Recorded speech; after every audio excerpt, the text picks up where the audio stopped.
Salut à tous. Donc, bienvenue au quatrième épisode de la sauce Bitcoin. C'est pas encore le vrai épisode, mais je voulais juste lancer un petit message avant de débuter. Je sais que ça fait un moment que la sauce Bitcoin était mise en arrêt, mais c'est maintenant une chose du passé. On recommence à plein temps à faire des épisodes. On va essayer de vous ramener les meilleurs invités, les plus intéressants dans le monde du Bitcoin francophone. Donc, en espérant que vous appréciez le retour de la sauce Bitcoin. Et aussi, je voulais parler de l'invité de l'épisode d'aujourd'hui, qui est Carlos Ramos, que j'ai rencontré dans un space sur Twitter, qui a apporté vraiment un point de vue intéressant du point de vue de El Salvador, tandis que pas mal toutes les autres opinions sur les réseaux ainsi que dans les médias sont assez unanimes. Soit c'est très positif, soit c'est très négatif. Donc lui, il a apporté un peu le point de vue local. Donc j'espère que vous allez aimer cet épisode.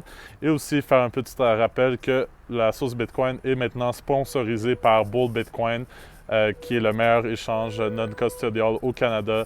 Pour tous vos achats et ventes de Bitcoin, c'est le site à choisir absolument. Il y a plein d'avantages comparativement à d'autres échanges.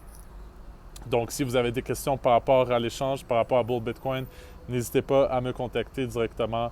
Je suis toujours là pour répondre à toutes vos questions puis vous accompagner dans vos premiers achats ou votre première vente de Bitcoin. Donc, merci beaucoup et super bonne écoute de ce quatrième épisode et merci. À la prochaine.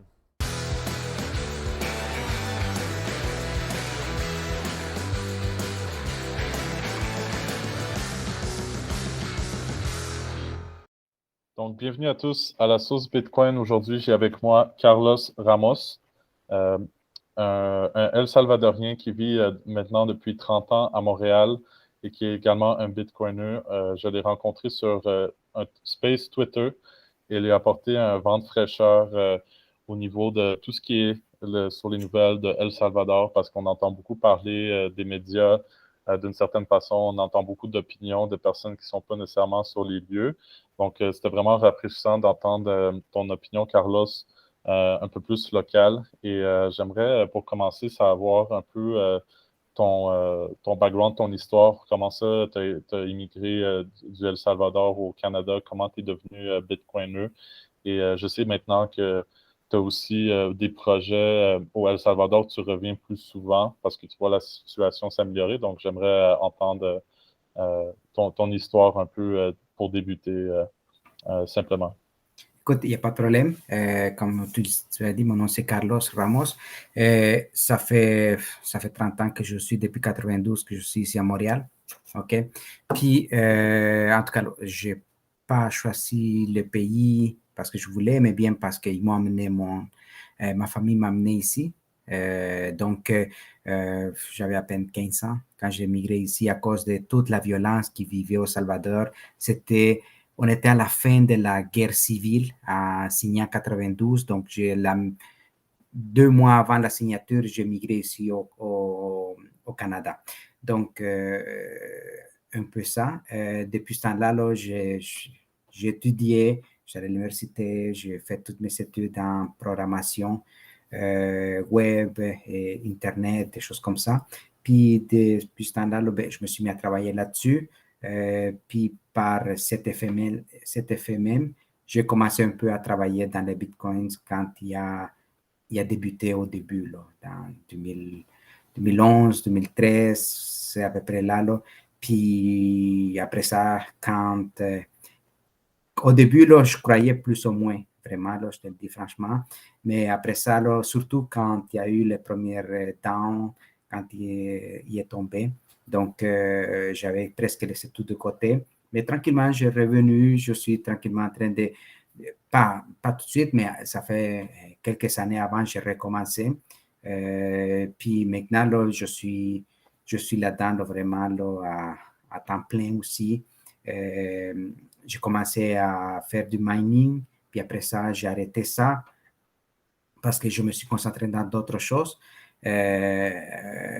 Puis maintenant, là, ben, je me concentre simplement avec qu'est-ce que c'est les projets que nous avons au Salvador, simplement, là, vraiment, puis qu'est-ce qui m'a beaucoup plus encouragé, c'est depuis que le Salvador, il a mis les bitcoins comme monnaie de cours légale. Donc, depuis ce temps-là, là, je suis à 100. Depuis ce temps-là, je suis à 100% là-dessus. Justement, quand cette nouvelle est arrivée, est-ce que vous l'avez vu venir ou est-ce que ça vous a surpris? C'était quoi votre réaction initiale par rapport à ça? Est-ce que vous avez...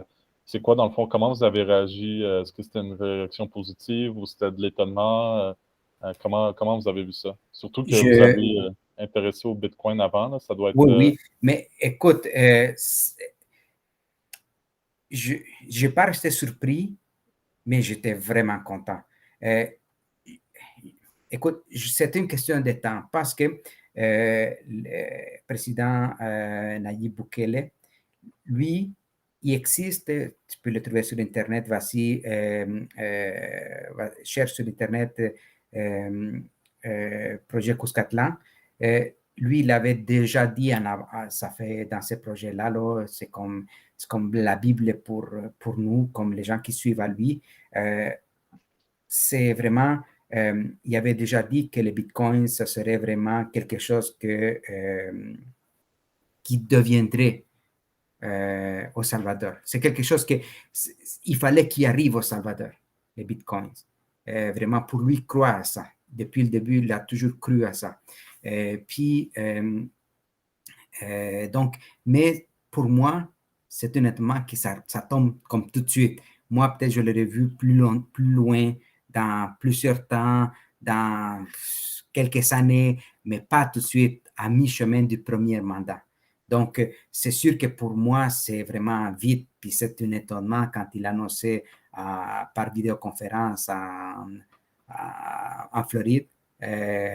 Donc, c'est sûr que vraiment, là, j'étais étonné. Puis, ça m'a vraiment pompé. Puis à ce moment-là, là, je te le dis, la première chose que j'ai faite, j'ai appelé tous mes amis, vendez pas vos bitcoins, s'il vous plaît, vendez-les pas, gardez-les parce que il va y avoir des annonces bientôt, vous allez voir, ça va monter au ciel. À ce moment-là, là, il était vraiment là, 30, 32 les bitcoins à peu près, là, quand lui a fait l'annonce. Puis je disais à tout le monde, vendez pas, s'il vous plaît, vendez pas, vendez pas.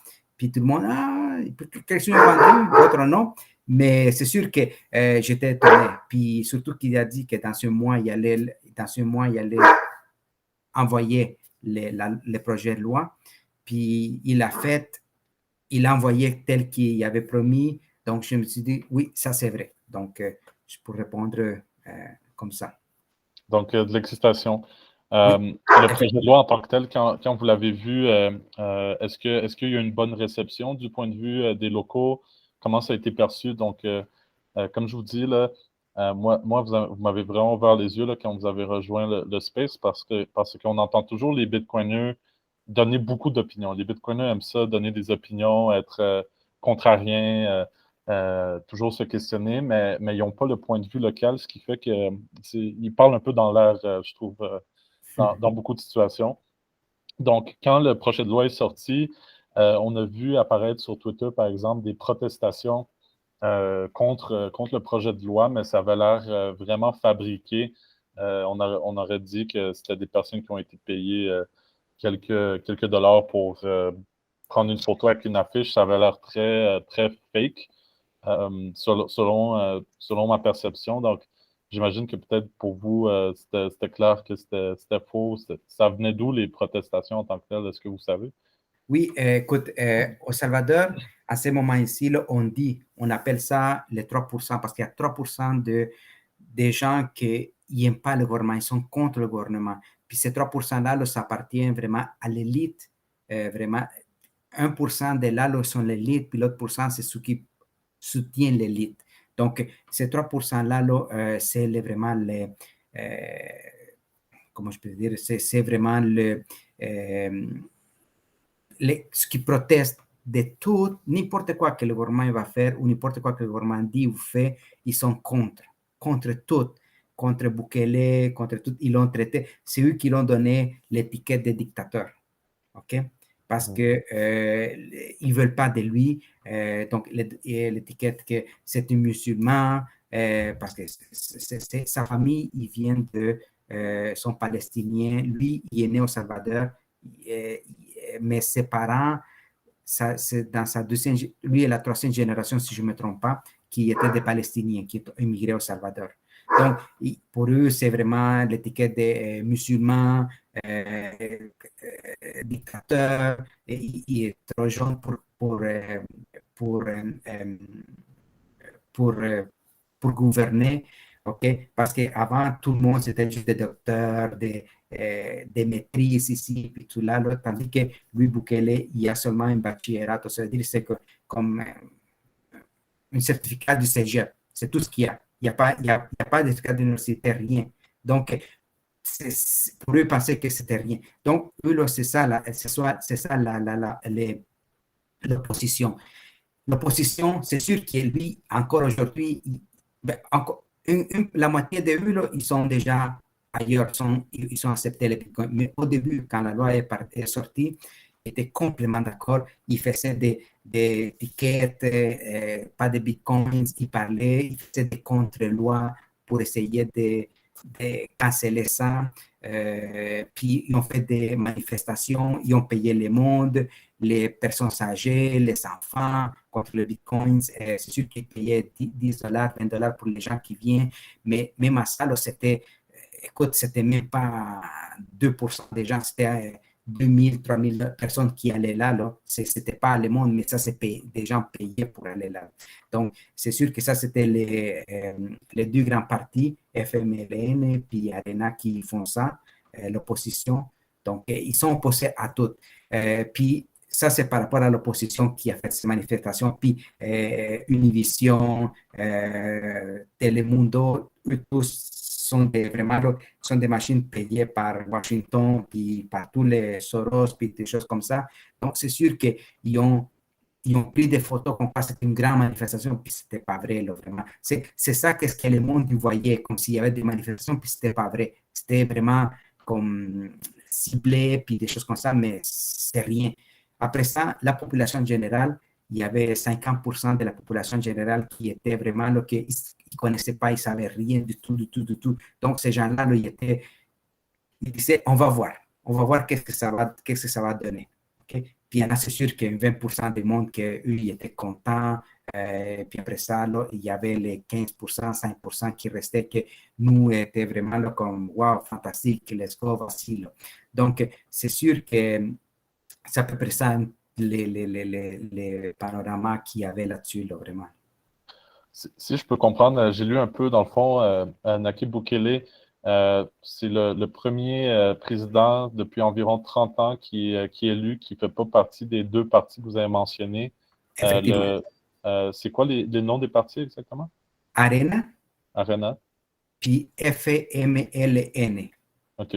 OK? Et est-ce que vous pourriez, eux, dans le fond, c'est un peu l'establishment du El Salvador, dans le sens que c'est des familles qui ont peut-être eu le pouvoir depuis assez longtemps, peut-être même depuis les temps coloniaux. Est-ce que c'est ça un peu le contexte? C'est des familles d'aristocrates qui riches depuis très longtemps, qui se passent le pouvoir un peu. Effectivement. Puis écoute, Arena, il y a eu le pouvoir pendant 20 ans, puis FMLN pendant les 10 dernières années. OK? OK. 2 présidents. Puis Arena, il y en a eu 4 présidents. OK? Ouais. Puis tout ce monde-là, là, si tu vois tous les présidents qui sont là, ils sont partis les poches pleines. Mais quand je dis plein, ce n'est pas 1 million, c'est des centaines, puis des milliers de millions. Mhm. Donc, ça, là, c'est juste, ça te montre combien il était vraiment, là, vraiment, c'était, comment on dit, comment est-ce qu'il était vraiment tout fait pour eux. Là. Par exemple, il y avait la Cour suprême. Après ça, il y avait les droits de la personne. Il y a aussi les systèmes de vote. Et puis après ça, mais eux, là, l'affaire qu'ils faisaient, c'est qu'entre les deux parties, ils se disaient, par exemple, ah, moi, je vais lire les magistrats de la Cour suprême. L'autre, ils se répartissaient vraiment les quotas pour mettre de leur personne dans chacune des choses, pour vraiment avoir le pouvoir entre les deux. OK? Puis comme ça, là, entre eux, ils se payaient on appelle ça des maletines negros, vraiment Des pots de vin. c'est ça, des pots de vin absolument, puis entre eux, vraiment. Et puis comme ça, il y avait le contrôle de tout. C'est pour ça que jamais il y avait même aucune politique, politicien, il avait été mis en prison, rien. Jusqu'à ce que vraiment, là, on commence à connaître un petit peu ça, puis surtout que maintenant que Bukele est là, là, il y a des politiciens qui commencent à être vraiment mis au banc de s'accuser à cause pour la corruption, des choses comme ça.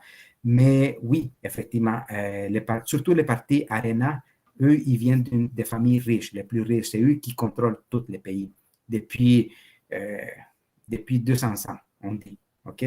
Puis c'est eux qui ont fait, puis la guerre civile, c'était avec FMLN Mhm. et Arena. C'est les deux. Mais c'est une guerre déguisée. C'est pas une vraie guerre, mais quand même, les peuples, c'est 70 000 et plus de gens qui ont été tués. Mhm. Puis après ça, ça c'est en 92 qui a fini. Après 92, il a commencé, qu'est-ce que c'est, les gangs des rues. Mais Mhm. les gangs des rues, ils ont laissé beaucoup plus de morts que la guerre. Mhm. Parce qu'ils tuaient les taux de assassinats et des choses comme ça étaient vraiment trop élevés, la criminalité. Donc, ça, ils ont augmenté vraiment énormément. Puis, depuis Mhm. Bukele, il y a beaucoup baissé. Maintenant, il existe comme d'habitude, mais aujourd'hui, tu le vois. Les gens sont beaucoup plus heureux, ils sont vraiment contents que tout ça, Mhm. là, il y ait derrière eux, là, vraiment. Là. Mhm. Donc, c'est un petit peu ça les deux groupes politiques. Est-ce que vous diriez que le changement au niveau de la violence, au niveau de l'amélioration de vie a commencé avant Bukele ou c'est vraiment avec son arrivée que ça s'est prononcé, que ça s'est confirmé, que le pays changeait un peu de direction, potentiellement vraiment pour la croissance continue? Est-ce que ça a débuté avant ou c'est vraiment avec Bukele qu'il y a vraiment eu un changement très significatif? C'est 100% avec Bukele qui a commencé tout ça. C'est lui qui a fait que vraiment, là, avant, par exemple, il y avait des gangs de rue qui étaient dans les prisons, mais il y a des gangs de rue, la MS-13, puis la 18, mais ils étaient séparés, tous étaient séparés. Puis chacun, il y avait par exemple, on pouvait avoir des téléphones cellulaires, des femmes dans l'affaire. C'est-à-dire que Bukele, quand il est arrivé, là, il est complètement effacé tout ça. Il a tout mélangé. Maintenant, même il a coupé les signaux dans tous les pénitentiaires. Il n'y a plus de signal cellulaire. Donc, ça, là, ça empêchait énormément la violence avec lui. OK? Aujourd'hui, là, tu vois, là, il y a même, pendant que lui, depuis qu'il est là, là, il y a pendant 50 jours, qu'il n'y a pas aucun homicide qui est arrivé. Avant, là, juste pour te dire, là, il y avait des homicides en moyenne 15, 10 par jour dans tous les pays. Aujourd'hui, il y a eu des journées, des fois 50, il y a eu un record de 51 jours sans aucun homicide, sans rien. Ah, Donc, oui, effectivement, c'est depuis qu'il lui est là, là, que les choses ont complètement changé, complètement changé. mhm. Euh, Puis, c'est. une chose que je vais te dire là-dessus, là, à cause de la violence, il y Mhm. avait beaucoup d'immigration aux États-Unis, Mhm. salvadoriens. OK? Mhm. Puis puisqu'il y a moins de violence, selon les, les résultats, les chiffres qui ont donné aux États-Unis, en ce moment ici, c'est presque de 3 à 5% de tous les immigrants qui y arrivent aux États-Unis pour Mhm. essayer de passer les douanes, c'est alentour de entre 3 et 5%, c'est des Salvadoriens. Mhm. Comparativement avant, que c'était énormément de Salvadoriens, c'était vraiment là, 15, 20, 25, 30 des fois, là, vraiment. Là. Puis aujourd'hui, Mhm. là, il y a énormément droppé parce que les gens, ils veulent rester chez eux. Mhm. Puis justement, aujourd'hui, si tu regardes les journaux Le Salvador aujourd'hui, dans les dernières dans les derniers temps, là, dans les dernières, je pense que c'est dans les derniers 3 mois, si je ne me trompe pas, c'est 30 000 emplois qui ont été créés depuis. Mhm. OK? Puis d'ici Noël, ils pensent il va tripler encore. Mhm. Mais 30 000 emplois, c'est beaucoup, tu comprends, de bien rémunérés, tout ça. Puis si d'ici Noël, il va tripler, c'est parce qu'il y en a beaucoup de projets aussi. Mais tout Mhm. ça, là, les mondes, ils ne veulent plus aller pour ça, pour te dire, ni la violence, puis l'emploi, c'est une, c'est une fait pour ne pas aller aux États-Unis. Les monde, ils veulent rester dans le pays. Donc, Et je sais que même vous, vous avez dit il y a 2 ans, vous auriez absolument pas, vous visitiez même pas le El Salvador couramment, fréquemment. Et là, ça fait plusieurs fois que vous êtes revenu et vous pensez même revenir potentiellement parce que vous avez des opportunités ou peu importe. Donc, il y a même une partie de la diaspora qui pourrait même revenir, d'après ce que j'ai compris, ce que vous me dites. effectivement, moi, avant Bukele, là, je voulais rien savoir de Salvador. Et, tu vois, là, j'ai passé presque 20 ans sans mettre les pieds. Mhm, Puis depuis que lui est là, je suis allé plusieurs fois. Puis là, la semaine prochaine, je m'en vais à nouveau. mhm, Puis non seulement pour voyage, mais pour établir des business, puis éventuellement mettre vraiment un pied à terre là-dessus à 100%. Mais mhm, c'est sûr que oui, c'est sûr que depuis qu'il est là aujourd'hui, là, puis je ne suis pas le seul dans les spaces latino-américains que tu regardes beaucoup. Là, mhm, maintenant, tout le monde pense travailler fort aux États-Unis, ramasser de l'argent, puis c'est sûr que ces vieux jours, comme on dit, là, vraiment les finir là-bas, puis même avant, puis commence à investir beaucoup. Euh, Pardon, n'oublie pas, c'est 3 millions de la diaspora mhm, salvadorienne aux États-Unis seulement. 3 mhm. millions, c'est énorme. C'est énorme. Puis c'est 500 millions de dollars par mois qui rentrent à chaque mois. No matter Mhm, what, ils vont rentrer sinon plus.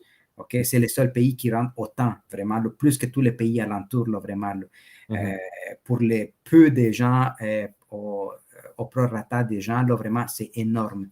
Euh, mhm. donc, tout ça, te dire oui, effectivement, depuis que lui est là, le désir, non seulement pour moi, mais pour les autres, il a grandi énormément parce que c'est aussi patriotique, mais aussi, c'est aussi un business. Si tu regardes les opportunités, sont grandes, puis sont là réellement. Mhm. Euh, comment, c'est sûr que de point de vue Bitcoiner, on va voir le Salvador, on va voir vraiment toutes les nouvelles reliées au Bitcoin. Puis c'est un peu, c'est un peu comme ça qu'on se forge une opinion sur le El Salvador.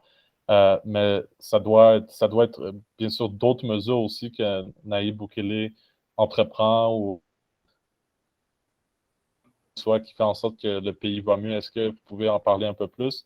Je sais que vous m'avez dit que il attire par exemple beaucoup de capitaux étrangers, notamment de la Chine, pour construire des stades, des hôpitaux, Les j'imagine de bibliothèques, l'infrastructure.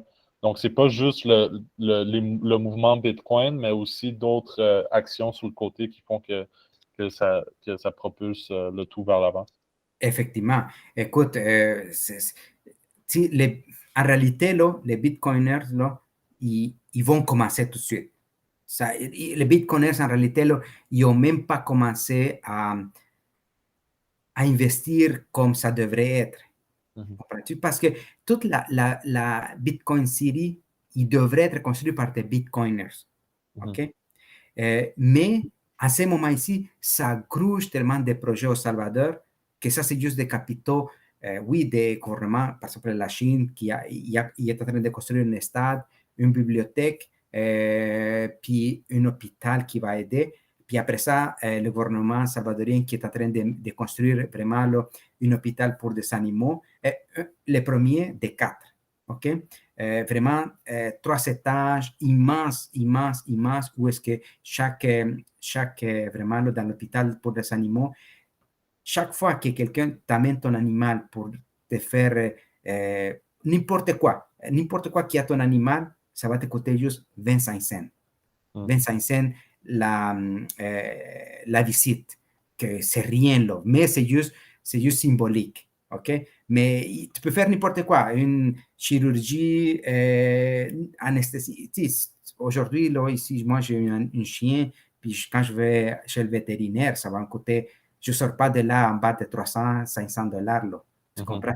Tandis qu'eux, ils vont en profiter pour 25 cents. Ça, c'est une chose. Après ça, comme je te disais, là, il y a les stades, la bibliothèque, puis aussi les ports. Ça, c'est les 3 gros projets avec la Chine. Euh, Après ça, il y a un investisseur privé qui a fait un port gazière, OK? c'est 1 billion de dollars qui a investi là-dessus. Là. Puis là, il vient de l'inaugurer 2 semaines passées. OK? Ça, c'est dans le golfe de Fonseca, si je me Non, trompe bien. non, ça, Non? ça c'est Port d'Acahout, là. Ça, c'est dans Mm. l'autre port un petit peu plus haut, mais pas loin de là, là, vraiment, parce que c'est pas, Le Salvador est petit, c'est 21 000 km². Mhm. Le Salvador. Donc, oui, oui, mais puis tu vois, là, avec un gros bateau, ils ont inauguré le bateau, puis ça, c'est un gros investissement. Ça, c'est le plus gros investissement privé au Salvador. Mm. 1 billion. Tu comprends? Puis ça, c'est fait, Capitaux oui, nationaux, mais c'est aussi des capitaux privés extérieurs qui viennent au pays effectivement, maintenant. qui sont faits, qui ont rentré, puis ils ont fait beaucoup d'emplois, des choses comme ça. Puis ça, il roule en ce moment ici. C'est du gaz. Puis ça, il va donner tu vois, ça équivaut à 30% de toute l'énergie au Salvador, ça, cette port gazière, tu comprends? Cette affaire gazière de 1 million. Donc, c'est énorme. Ça, c'est une chose. Après ça, tu as tout ce qui a construit le président, toutes les bypass. Il y a Surf City. Je ne sais pas si tu as entendu parler de Surf City. Le Salvador, c'est une destination maintenant de surf. Il vient de finir une compétition de surf internationale. Là-dedans, il a construit des autoroutes vraiment là, extrêmement les plus hautes du pays. En tout cas, là, c'est vraiment là, c'est incroyable qu'est-ce qu'il a fait. C'est très joli, très joli. Des autoroutes à 4 voies. Puis ça, là, il est en train de construire une autre bypass de l'autre côté, los Chorros, qui appelle. C'est à 8 voies. Après ça, il va construire tout ce qui est le train du Pacifique qui commence l'année prochaine. Aujourd'hui, non, hier soir, il a annoncé la construction de nouveaux ponts à 4 voies entre le Honduras et le Salvador. Puis c'est le Salvador qui le paye. Donc, c'est immense. Donc, tout ça. Puis après ça, il va construire l'aéroport international qui est là-dedans. Ça, c'est juste, ça, c'est juste en gros. Puis après ça, il y en a 4 autoroutes aussi à faire qui est en train de fabriquer. Toutes les petites routes vraiment alentour. C'est pour ça que je te dis, il est en constante évolution. Ça va créer beaucoup d'emplois. Si tu dis qu'il y a tant de mille emplois qui sont créés, là, puis ils pensent créer le double d'ici Noël, dans 2 mois, là, un mois même, là, c'est parce que vraiment, il y a énormément de projets qui s'en viennent. Puis ça, là, toute cette infrastructure-là, là, c'est pour soutenir ce qui s'en vient après avec les bitcoiners, que je te dis, là. C'est pas pour dire, ah, c'est parce qu'on est joli. Non, c'est parce qu'il y a un but, tout ça. Là. Tout ça, il y a un but. Plus de monde, plus de visiteurs, plus de touristes, plus de gens investisseurs qui vont venir, ça leur prend une infrastructure qui soit fiable. Tu comprends? Efficace, oui. Donc, efficace, effectivement. C'est pour ça que lui, il est en train de tout mettre vraiment là,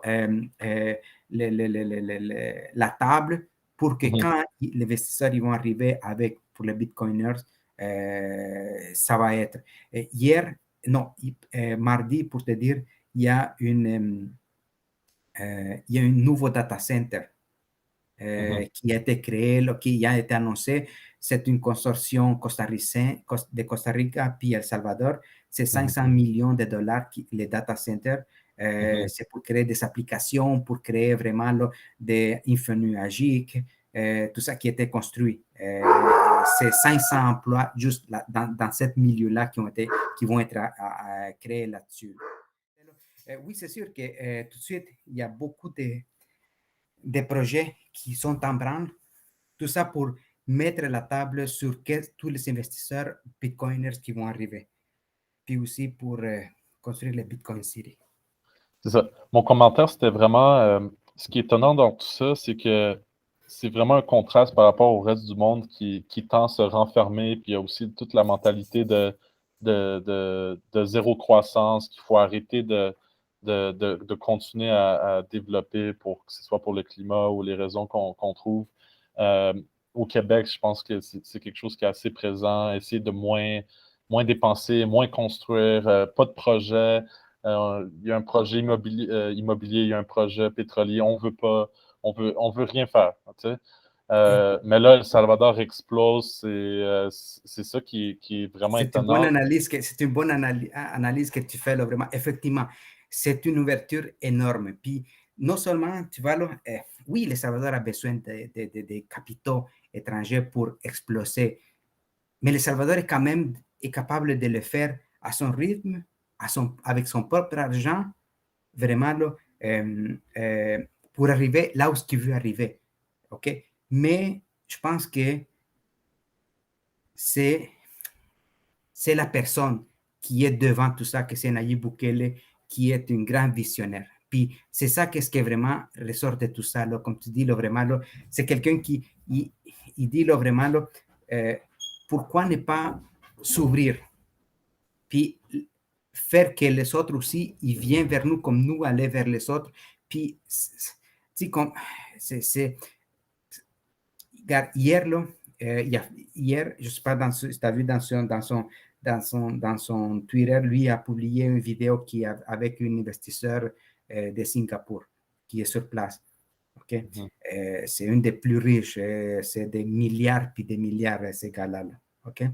Mhm. Puis, puis lui, qu'est-ce qu'il dit là? En dehors de l'argent, là, pourquoi il veut investir tellement au Salvador? C'est pour appuyer ces visionnaires-là. C'est pour appuyer ces gars-là, là, vraiment. Là. Parce qu'il n'y en a pas dans le monde une personne comme lui. Il n'y en a pas. Il n'y en a pas. Non. Vraiment. Puis, c'est ça qu'est-ce que vraiment, là, oui, on est chanceux au Salvador. Le Salvador est chanceux de l'avoir. Mais je pense que c'est ça qu'est-ce que lui disait, là, vraiment. C'était vraiment, là, c'est les visionnaires, la vision qui montre, la façon qu'il va montrer, l'ouverture qu'il va faire, OK? L'ouverture qu'il y a envers les autres, OK? Puis il dit, là, oui, tu sais, comme, peu importe qui tu es, peu importe qu'est-ce que tu as, du moment qu'on arrive à faire des bons business ensemble, on est correct. Si on n'est pas là pour nous chicaner, si je suis rouge, tu es bleu, si tu penses Mhm. gauche ou je pense droite. Non, c'est ça, là, mettons-le du côté. Si chacun, si tu es catholique ou tu es protestant, non, c'est pas grave. Si, Mhm. musulman, n'importe quoi, bouddhiste, non, c'est pas ça. On n'est pas là pour ça. On est là pour faire ensemble. Toi, tu as besoin que ton argent continue à fructifier. Moi, j'ai besoin que mon peuple sorte, mais mon peuple peut te faire aider à fructifier ton argent, mais pourquoi pas? On est là. Puis c'est ça, Un peu comme l'esprit des États-Unis à tous ses débuts. Il y a eu plein d'immigrants de effectivement, partout mais il y avait le rêve américain. Ben là, c'est peut-être le rêve el-salvadorien qui est en train de se former un peu. effectivement. Puis pour beaucoup de Latino-Américains, c'est vraiment, si tu regardes, si tu écouteras en espagnol toutes les spaces qui se font, OK? Il y a des Latino-Américains de partout dans l'Amérique latine qui se joignent à ce space-là, puis ils voudraient être Salvador tout de suite. Ils voudraient être salvadoriens, ils voudraient que quelqu'un comme Nayib Bukele il soit comme leur président. Puis c'est peut-être une minorité, mais c'est une minorité qui parle, mais probablement qu'on ne sait pas la majorité qu'est-ce qu'ils en penserait, mais c'est sûr que le développement qu'ils sont en train de faire, c'est énorme, c'est énorme. Je te dis, là, les infrastructures, ça explose, puis ça explose pour de vrai. OK? Là, ils vont construire, je te dis, ils vont construire 2 hôpitaux vraiment pour les personnes, un hôpital pour enfants. Vraiment, il a changé tous les lits dans tous les hôpitaux. Il a changé tous les systèmes frigidaires pour les médicaments dans tous les hôpitaux. Il a donné 300 $ à des gens. Vraiment, pendant la pandémie, il continue à donner de la nourriture à 70 000 personnes, vraiment, là, avec l'aide sociale, avec la nourriture dans une boîte de nourriture, il y en a de toutes, spaghettis, cornflakes, il y en a de tout là-dessus, là, des frijoles, de la farine pour faire des tortillas. Ils peuvent vivre pendant 2 semaines, une famille au complet là-dessus. Donc, puis dans 2 semaines, probablement qu'ils vont recevoir une autre. Si c'est de l'aide, tu comprends, qui ont. Puis, si, c'est vraiment, si, quand on le voit de proche, on sent vraiment que les gens y adhèrent à lui. Puis c'est pour ça qu'il y a un appui de 97% de la population, là, les yeux fermés, là, vraiment. Là. Au moins 80, ça c'est 100%, je te le dis, là, mais c'est sûr que l'opposition est vraiment minime là-dessus. Mhm.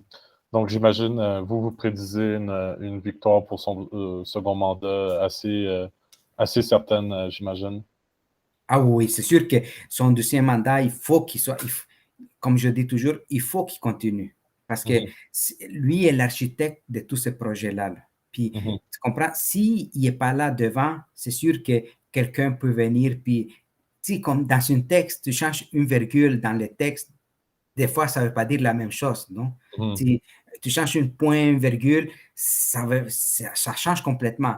Tandis que Ouais. lui, On a il y a besoin de son leadership pour faire effectivement, avancer les choses. effectivement. Puis il a le leadership, puis il a l'appui aussi de nous tous, la diaspora, mais aussi localement. Puis je pense que lui, c'est sûr il faut qu'il aille. Il faut qu'il aille Moi, ce là-dessus. que je trouve vraiment étonnant, c'est vraiment un nouveau type de politicien. Parce qu'on a commencé à observer d'un point de vue municipal, peut-être Effectivement. plus petit niveau politique, des personnes qui vont être présentes sur les réseaux sociaux comme faire des mimes, faire partie de la culture Twitter, faire partie de la culture Bitcoin Twitter. Et lui, il a super bien compris. On est habitué à avoir de voir le G20 avec des vieux politiciens qu'on sent complètement déconnectés, veston cravate qui parlent, puis qu'on a l'impression qu'ils n'ont jamais vécu la misère. Oui, oui, Mais lui, effectivement. c'est la première fois qu'on voit une espèce de politicien jeune. Sur Twitter, il y a un avatar avec des lunettes, il est cool. Oui, C'est quelque chose de vraiment fascinant. oui, effectivement. Puis, tu vas, puis quand tu vas dans des rencontres, dans des meetings, là, vraiment, là, dans des conférences, il ne va pas en cravate. Il va vraiment là, juste en sport, vraiment. Puis, quand il fait, par exemple, souvent, il y a la casquette par en arrière. C'est vraiment sa signature. Vraiment, là, c'est comme, oui, effectivement. Puis, si tu vas dans la description, des fois, là, il met la description dans Twitter, sa description, sa bio. Mhm. Il a mis, par exemple, des fois, au début, il a mis plusieurs types il s'est mis plusieurs types de descriptions. Il s'est mis comme père d'une fille, ça c'est elle et lui là. Puis en même temps, il s'est mis comme dictateur. Il s'est auto-mis dictateur. OK? Dans, OK. puis ça, c'est juste, c'est lui, là. C'est lui pour dire là, vraiment, oui, peu importe si vous dites dictateur, là, vraiment, je suis qui je suis. Puis Mhm. vraiment, c'est pas des stéréotypes, c'est pas des caricatures ou c'est pas une label qui va me faire changer, là, vraiment. Là. Mhm. Puis là, aujourd'hui, depuis la semaine passée, il s'est mis CEO de El Salvador. OK? Donc, c'est juste pour te dire, là, c'est comme, il est à un autre niveau. Effectivement, il est à un autre niveau d'un stéréotype politicien, rhétorique. Lui, là, il va pas dire une chose pour une autre, puis il va dire les choses. Puis vraiment, là, c'est comme. Mais Puis, je pense que. c'est pour ça que je trouve les Bitcoiners un peu hypocrites dans le sens que les Bitcoiners, ça fait des années qu'on parle que le Bitcoin va amener des nouveaux systèmes politiques, ça va révolutionner le concept de la nation-État. Et là, quand c'est en train d'arriver, ben, on est comme, ah, ben là, c'est un dictateur, Oui, puis ça, ouais, oh. on utilise les termes un peu classiques, mais c'est ça qu'on voulait, c'était vraiment du changement, c'était quelque chose de nouveau que ça moi, je pense que ça s'en va dans la bonne direction, mais que ça finisse mal ou que ça finisse bien, c'est ça qu'on voulait. C'est quelque chose de nouveau. Euh, Effectivement. Puis donc, aussi, c'est. là, tu vois, là, j'écoutais quelques spaces en anglais aussi, des gens qui ils disaient on n'a pas besoin d'un État pour nous aider dans le Bitcoin. Le Bitcoin, il a toujours été là, là sans aucun État. Mais, puis je disais, là, vraiment, je me disais à moi-même, parce que je n'ai pas participé à ça, je n'ai rien dit, je me suis dit à moi-même, écoute, je comprends que le Bitcoin, il était là avant le Salvador. Puis il peut continuer sans le Salvador pendant longtemps. OK? Mais, mettons, ça c'est clair et certain. Ça c'est clair et certain. Euh, mais juste, regarde ce qui arrive en Norvège, même ici au Canada.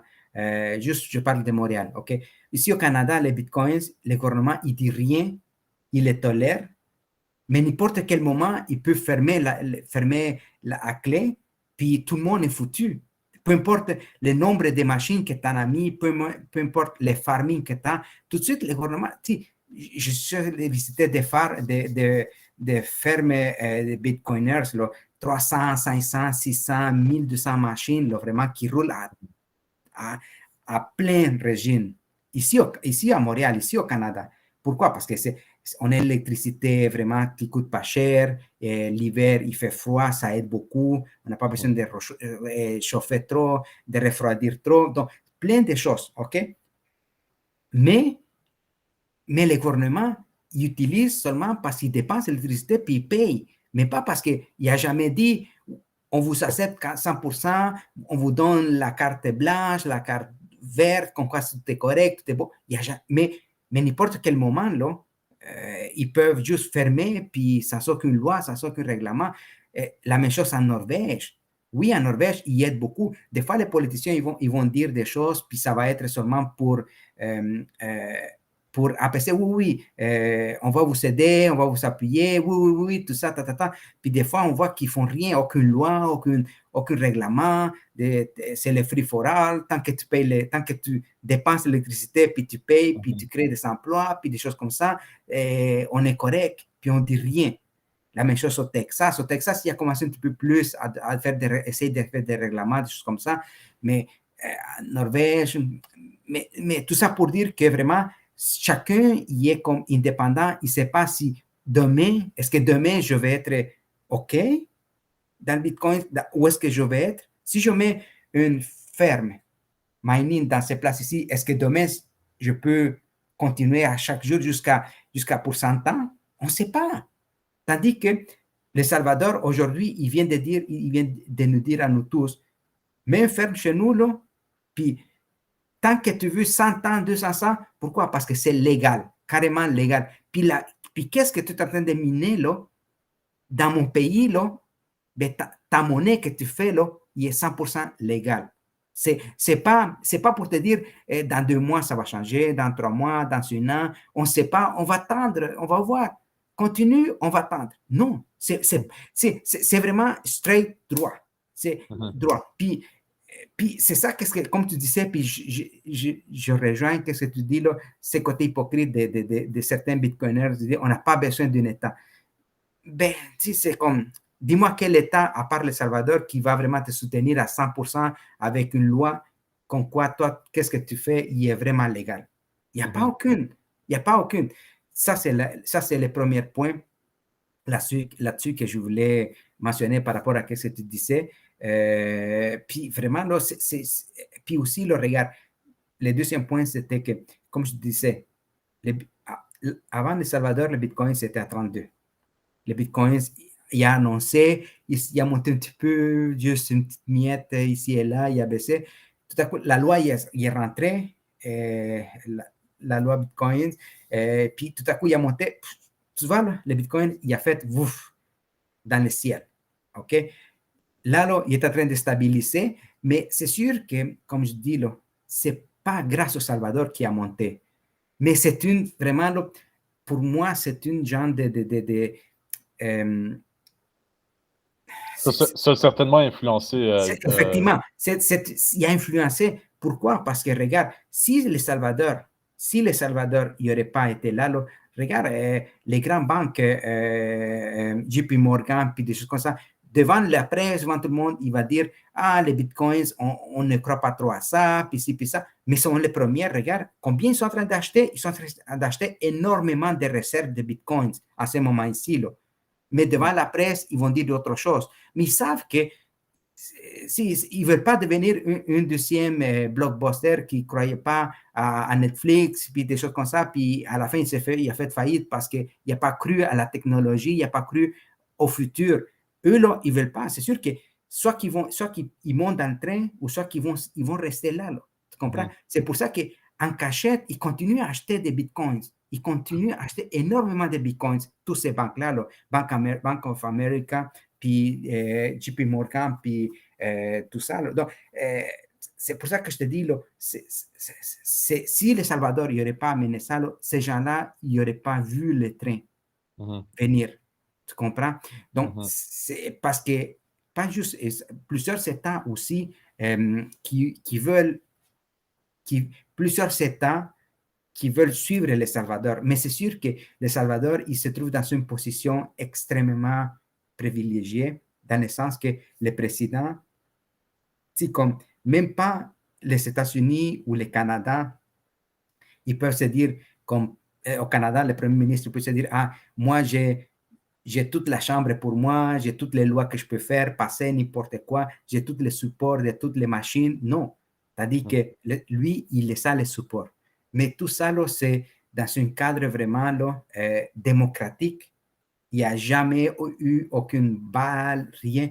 Mais c'est sûr que les États-Unis, ils vont dire, ils vont dire, ah non, c'est une genre de dictateur, puis ci, puis ça. Puis il n'y a aucune dictature ici, là. Aucune.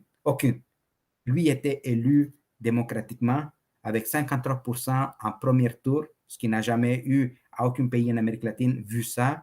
Les parlementaires, ils sont élus 56 du parti à lui, Nuevas Ideas, ce qui n'a jamais été vu dans un pays en Amérique latine, même pas au Salvador. Les gens y ont voté pour lui. Ça fait que, qu'est-ce que tu veux là? Si les gens y ont voté, c'est démocratique. Okay? S'ils ne sont pas contents, la prochaine fois, ils présentent leurs propres gens, puis on verra qui va voter. Mais c'est sûr que c'est ça un petit peu où est-ce qu'on est rendu là, vraiment. Juste rajouter un point là. Par rapport au mining, je vais vous questionner un peu plus là-dessus, mais moi j'avais une compagnie avec Gustavo Flores Etches, Tristan Borges. On avait fondé une compagnie de mining au Québec en 2017.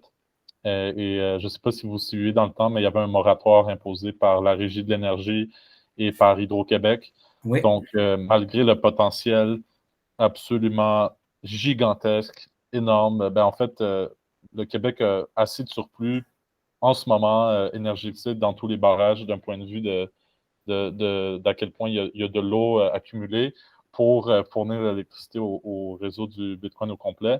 Mais évidemment, avec l'espèce de mentalité, ne pas développer, essayer d'arrêter tout projet avec privé, ça a pris 2 ans, la Régie de l'énergie, pour comprendre c'était quoi le Bitcoin. Puis finalement, ils ont tellement fait peur aux investisseurs que sur les milliers de mégawatts d'intérêt qu'il y avait au début, on a fini avec peut-être 60 mégawatts.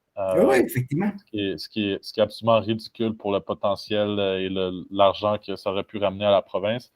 Mais bon, là je le sais, je suis conscient, totalement conscient qu'il y a un besoin de stabilité politique puis des garanties claires pour que des entreprises s'installent pour le long terme et vraiment contribuer à la croissance. Ceci dit, le El Salvador a beaucoup de volcans, donc un grand potentiel d'énergie géothermique. C'est ça que vous avez dit, c'est que, par exemple, les mines sont invitées à s'installer au El Salvador. C'est quoi? Est-ce que vous avez un peu de détails sur la situation énergétique au El Salvador? Est-ce que c'est en abondance? Est-ce que c'est cher? Est-ce que c'est quelque chose qui a développé encore?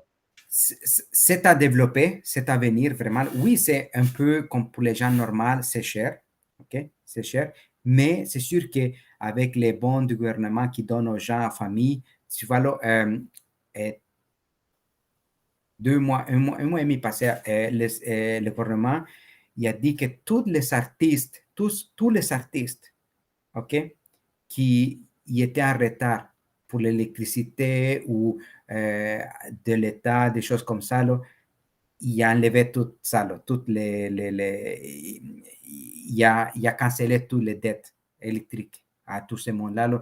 Il donne aussi des rabais aux gens les plus pauvres. Est-ce que l'énergie est privatisée ou elle est nationalisée? Les deux, c'est privé-public. OK?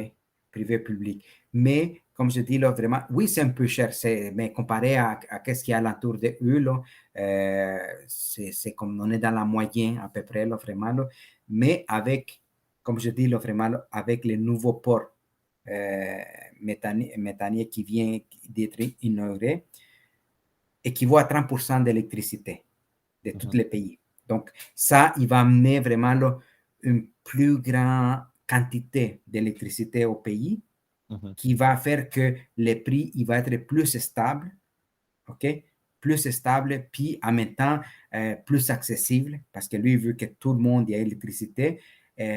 Donc, c'est sûr que pour les communes de mortels, il faut que lui cherche vraiment la stabilité de tout le monde et des prix raisonnables.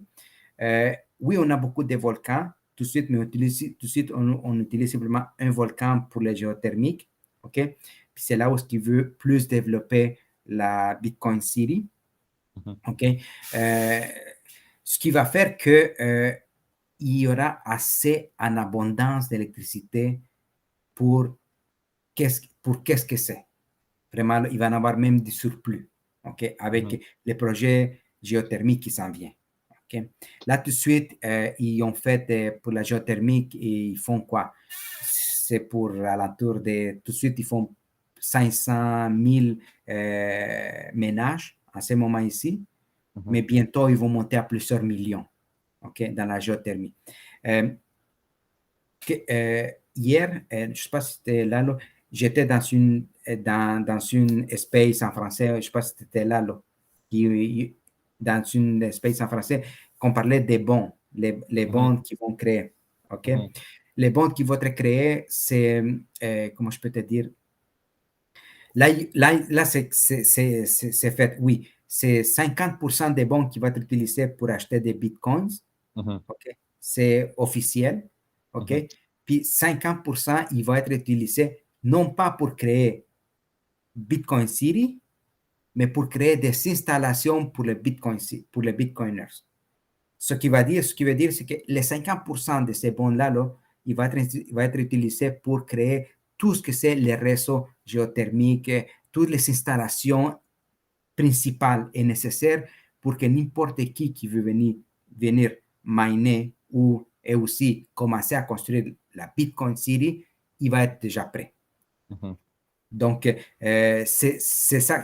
Donc, avec ça, je veux dire, c'est qu'aujourd'hui, la géothermie ici, il y en a 500 000 ménages. C'est sûr qu'avec ça, là, il peut monter jusqu'à 5, 6, 7, 8 millions de ménages avec tout ce qui va être, tout ce qui vient ensemble, les installations, tout ça. Donc, vous anticipez une croissance de la population assez significative pour utiliser cette énergie potentielle. Ben, écoute, oui, pour l'énergie, mais surtout pour les miners qui s'en viennent. Parce que c'est sûr qu'à un moment donné, oui, c'est sûr, c'est les bitcoins, mais c'est sûr qu'ils vont miner d'autres monnaies, d'autres choses aussi, là, OK? Donc, des centres de données, par exemple. Effectivement. Puis, il va devenir une plate tournante en ce qui c'est vraiment l'IFE nuagique aussi qu'il veut. Donc, à cause de toutes les données, qu'est-ce qui arrive, donc tout ça. Mais c'est sûr que, oui, il va y avoir une croissance au niveau de la population au Salvador, mais moi, je dirais que ça va être significatif, mais on verra ça plus à moyen, long terme, vraiment, l'explosion vraiment de la population. Mais à ce moment ici, c'est plus pour les touristes et puis aussi attirer les inversions bitcoiners. C'est l'objectif. Non, pas hier, aujourd'hui. Pardon, quand je parle aujourd'hui, le Salvador, il vient d'acheter 100 bitcoins de plus. Il a acheté le DIP. Le DIP, qui lui appelle, le DIP.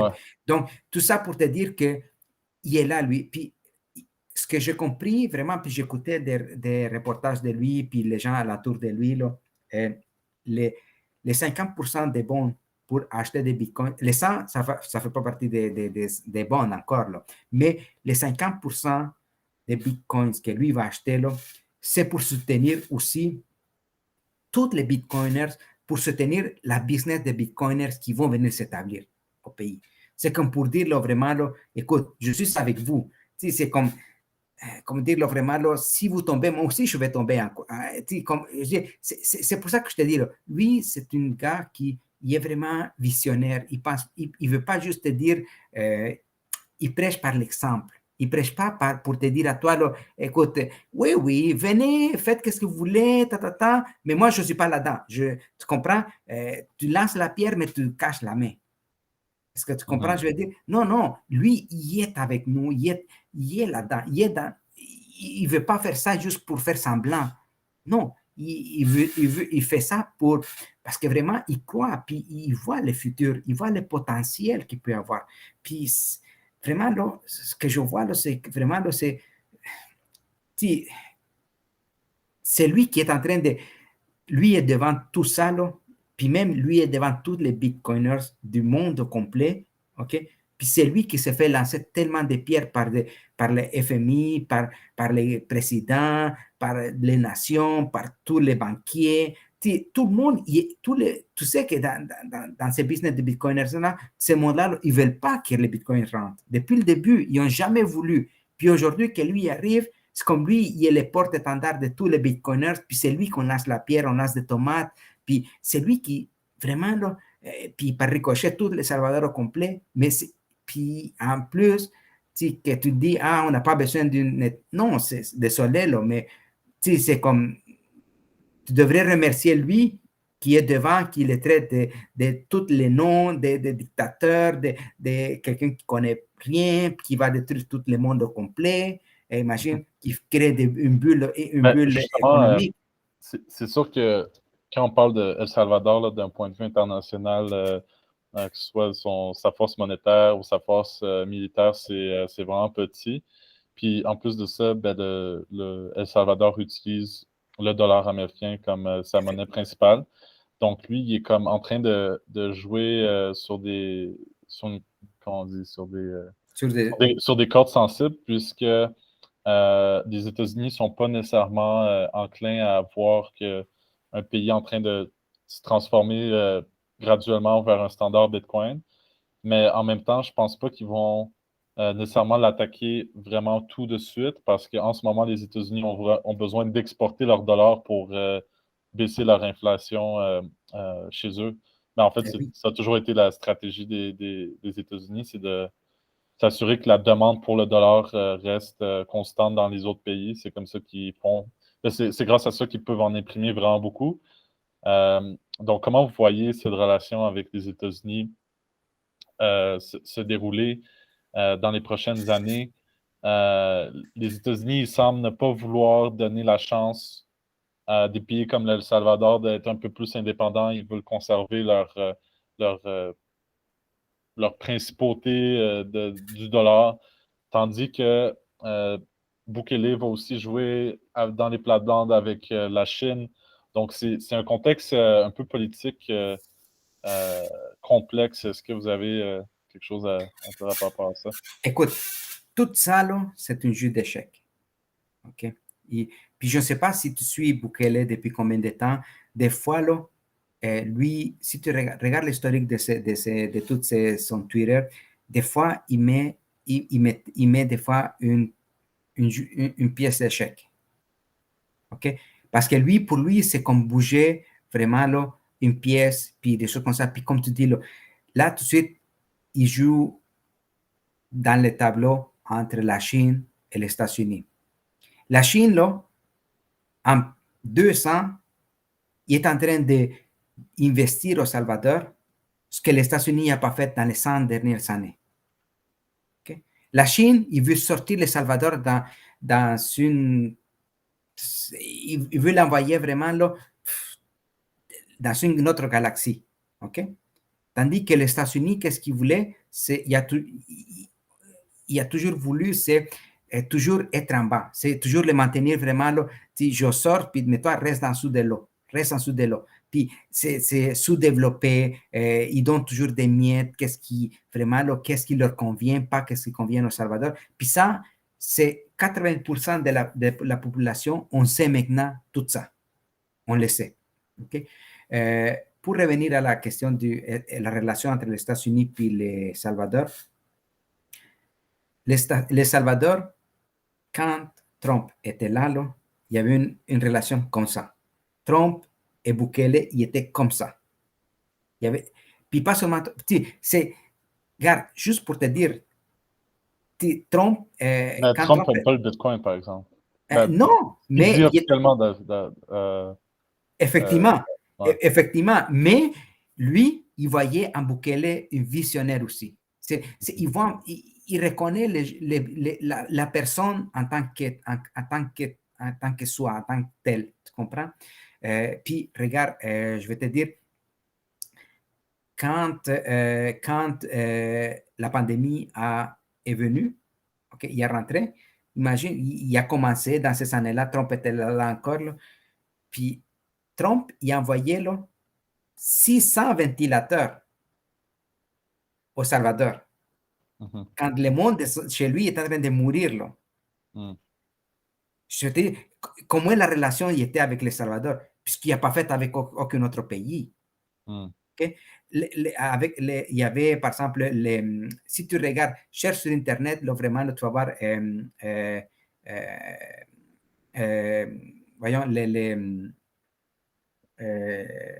l'ambassadeur des États-Unis au Salvador pendant que Trump était là, il est aimé par tous les Salvadoriens.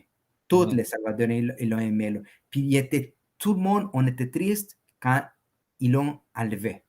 Mhm. Aussitôt que Biden est rentré, il l'a enlevé. Puis depuis que Biden est rentré, les relations, ils sont allées à terre. Pourquoi?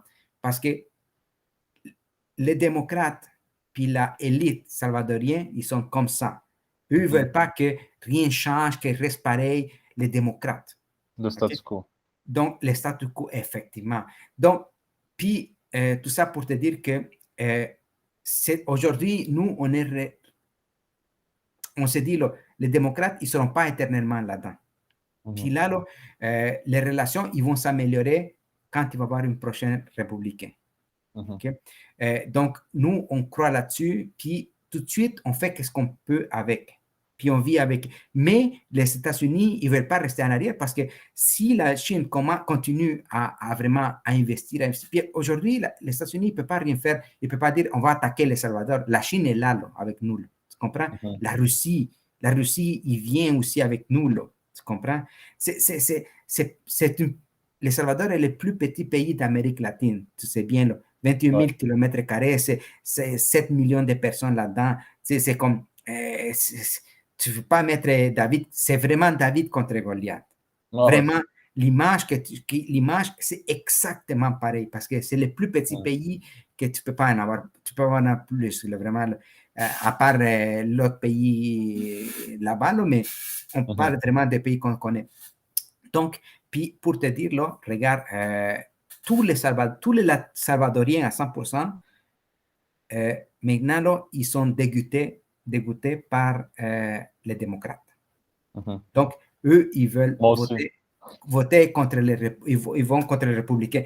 Tous qui ont voté contre les démocrates, ils sont vraiment là.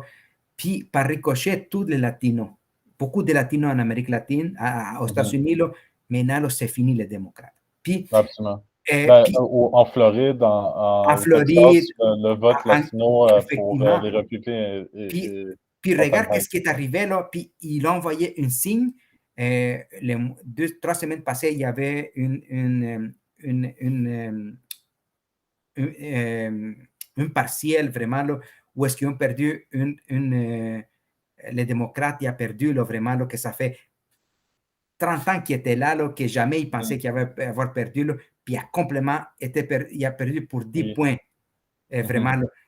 Puis grâce aux Latinos. Puis juste dans la ville qui avait des Latinos, il y a 100 000 Salvadoriens là-dedans, là, juste pour te dire. Là. Mm. Puis là, c'est là que eux, les démocrates, ils se sont réveillés quand même là-dessus. Là, tu comprends? Mhm. Pour dire, là, wow, c'est comme les prochains, ça va être dur, les prochaines élections. Oui, ça va être dur.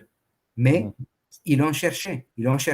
Et vraiment, là, puis on est dégoûté par tout ça. Là. Donc, c'est pour la relation, là, c'est pour ça que je te dis, là, c'est les poids latinos dans les prochaines vraiment là, élections. Puis à partir de maintenant, là, ils vont compter énormément, les deux parties, là, pour dire, Mhm. là, il ne faut pas niaiser trop avec ces gens-là, là, vraiment. Là. Ouais. Donc, Ben, je sais que le président mexicain aussi était assez proche avec Trump.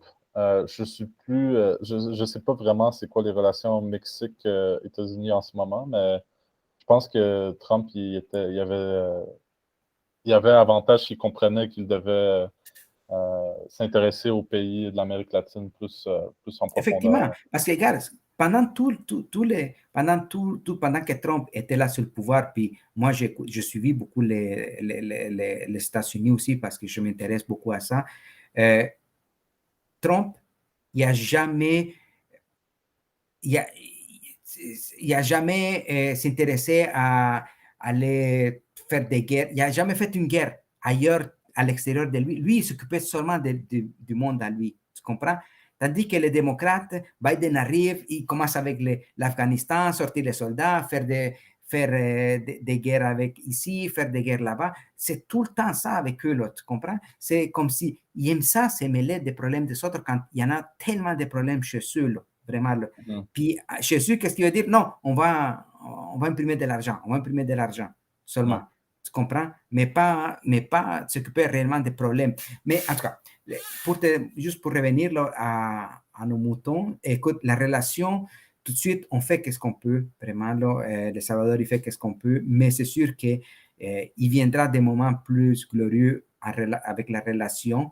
Là, il y a un nouveau qui est arrivé, un nouveau représentant des États-Unis qui est arrivé hier.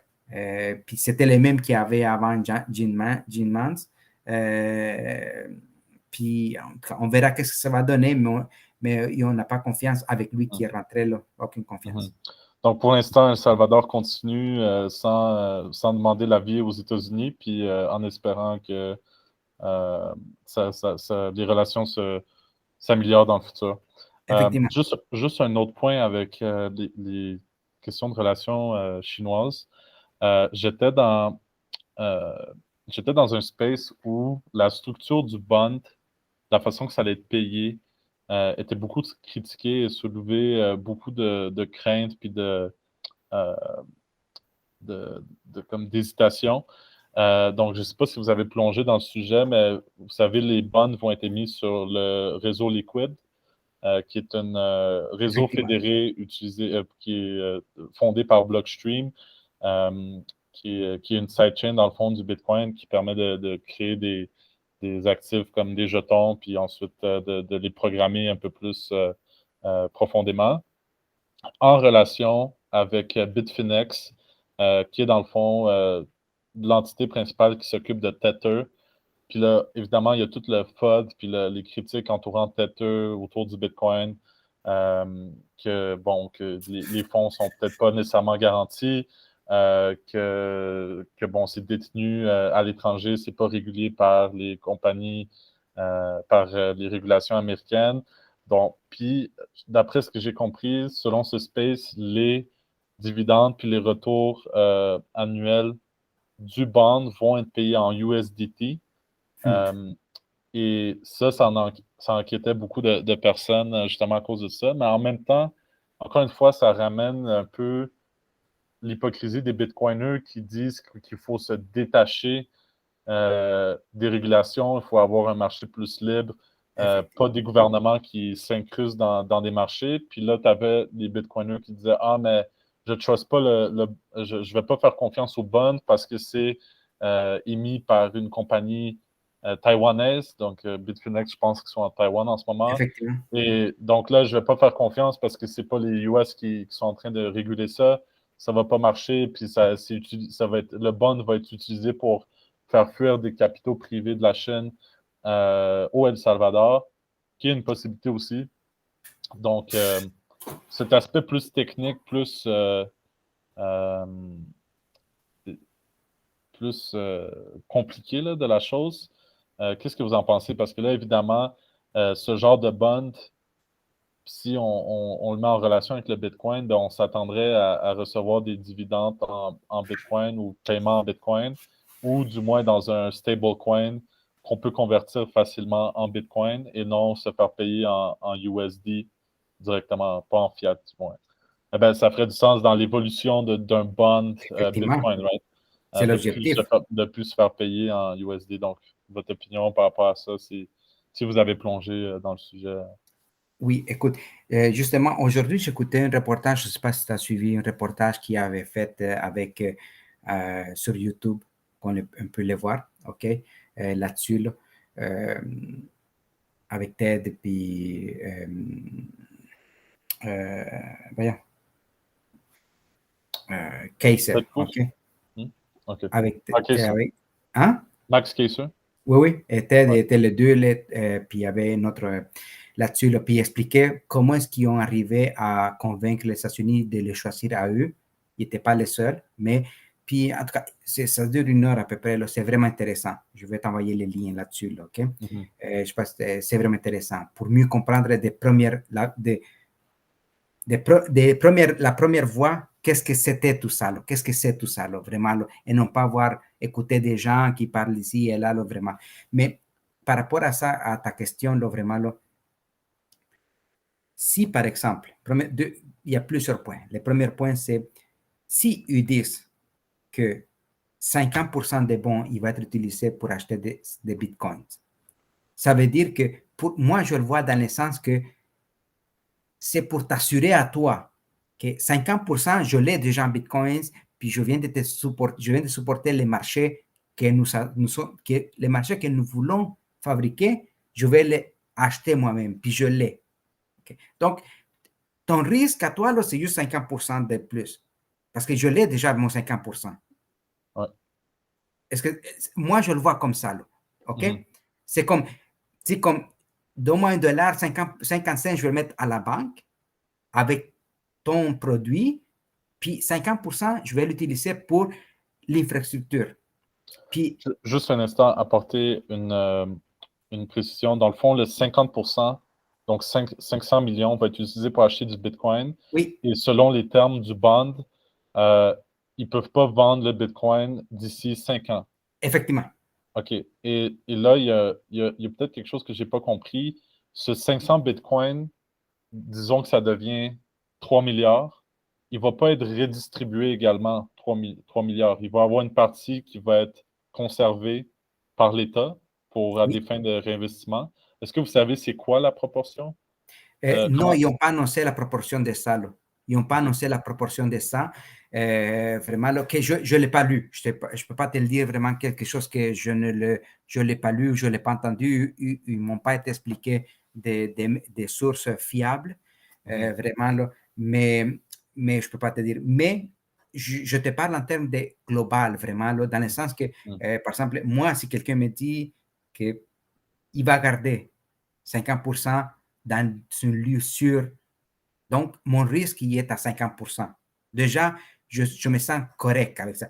Plus, il faut comprendre que les autres 50%, ce n'est pas pour acheter l'épicerie, mais c'est bien pour acheter du matériel qu'on peut voir, on peut toucher, si ce n'est pas pour me distribuer payer des salaires, mais bien pour acheter quelque chose qui va te permettre à toi de travailler, pour t'installer à toi, installer ta maison, installer tout ça. Donc, c'est ça qu'est-ce que moi je vois ici, là, OK?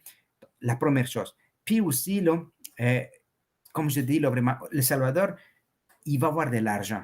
L'État, il y aura toujours de l'argent qui rentre. Comme je te dis, là, vraiment, il y a beaucoup d'argent qui rentre. Les taxes, vraiment, là, il n'y a jamais eu autant qu'aujourd'hui. Tout ça, là, il vient garantir la partie de ces $500. Les autres 50%. OK? Donc, les bons, ça, c'est par rapport, ça, c'est le premier point que je te répondrai. Là. Le deuxième point, là, puis, qui est le point le plus important pour moi, le plus important.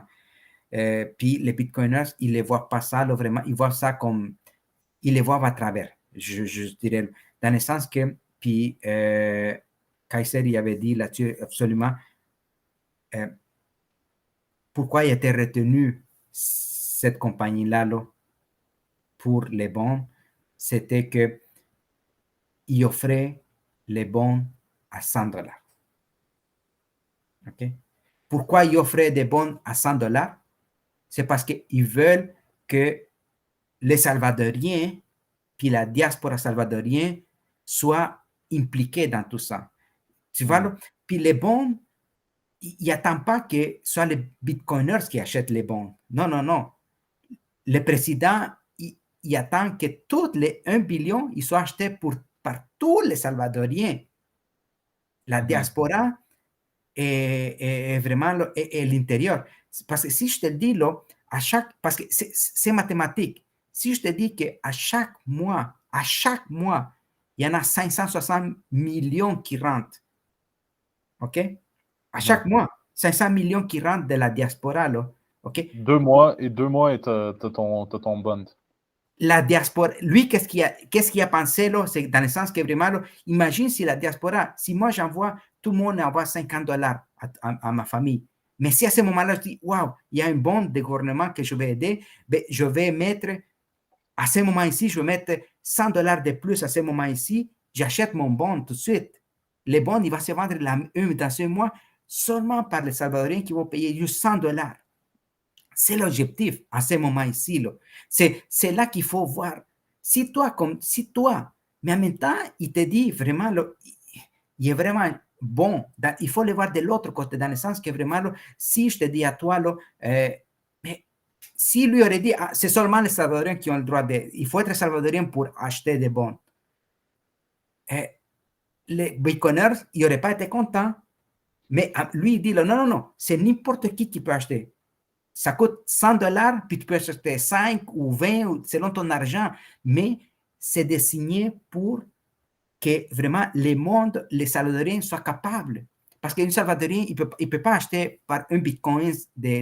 Non, c'est impossible. Mais il peut acheter $100, aucun problème. $200, aucun problème. 300, c'est comme. Mais 100, 200, il n'y a aucun problème. Donc, Donc, c'est aussi le sentiment un peu nationaliste, un peu patriotique de pouvoir directement s'impliquer dans le futur de la nation qui risque effectivement, d'interpeller. effectivement, mais l'objectif, c'est vraiment, c'est ça le but. Le but, puis il ne faut pas voir comme vraiment, là, c'est comme les bitcoiners, ils disent, j'aime pas parce que j'ai peur de ça, mais si tu as peur pour investir $100 là, dans ça, tu n'es pas dans la bonne business, là. Excuse-moi, là, mais Selon vous, ça veut dire que le, la clientèle cible de ce bond ne sont pas les bitcoiners, mais vraiment la population effectivement. salvadorienne. Moi, OK. c'est comme ça que moi je le vois, c'est comme ça que je le comprends. Moi, je pense que c'est comme ça qui était conçu. OK? Mhm. C'est comme ça qui était conçu cette affaire-là, là, vraiment. Mais je ne verrai pas vraiment autre chose que ça, là, vraiment. Là. Je ne Mhm. verrai pas autre chose que ça. Là. Puis vraiment, là, attends un petit peu, je ne sais pas, dans mon. Je l'ai pas. OK, je pense que je l'ai ici. Je vais t'envoyer tout de suite, dans ton affaire. Excuse-moi, mais je vais juste voir.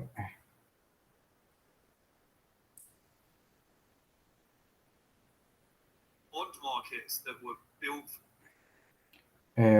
Sure.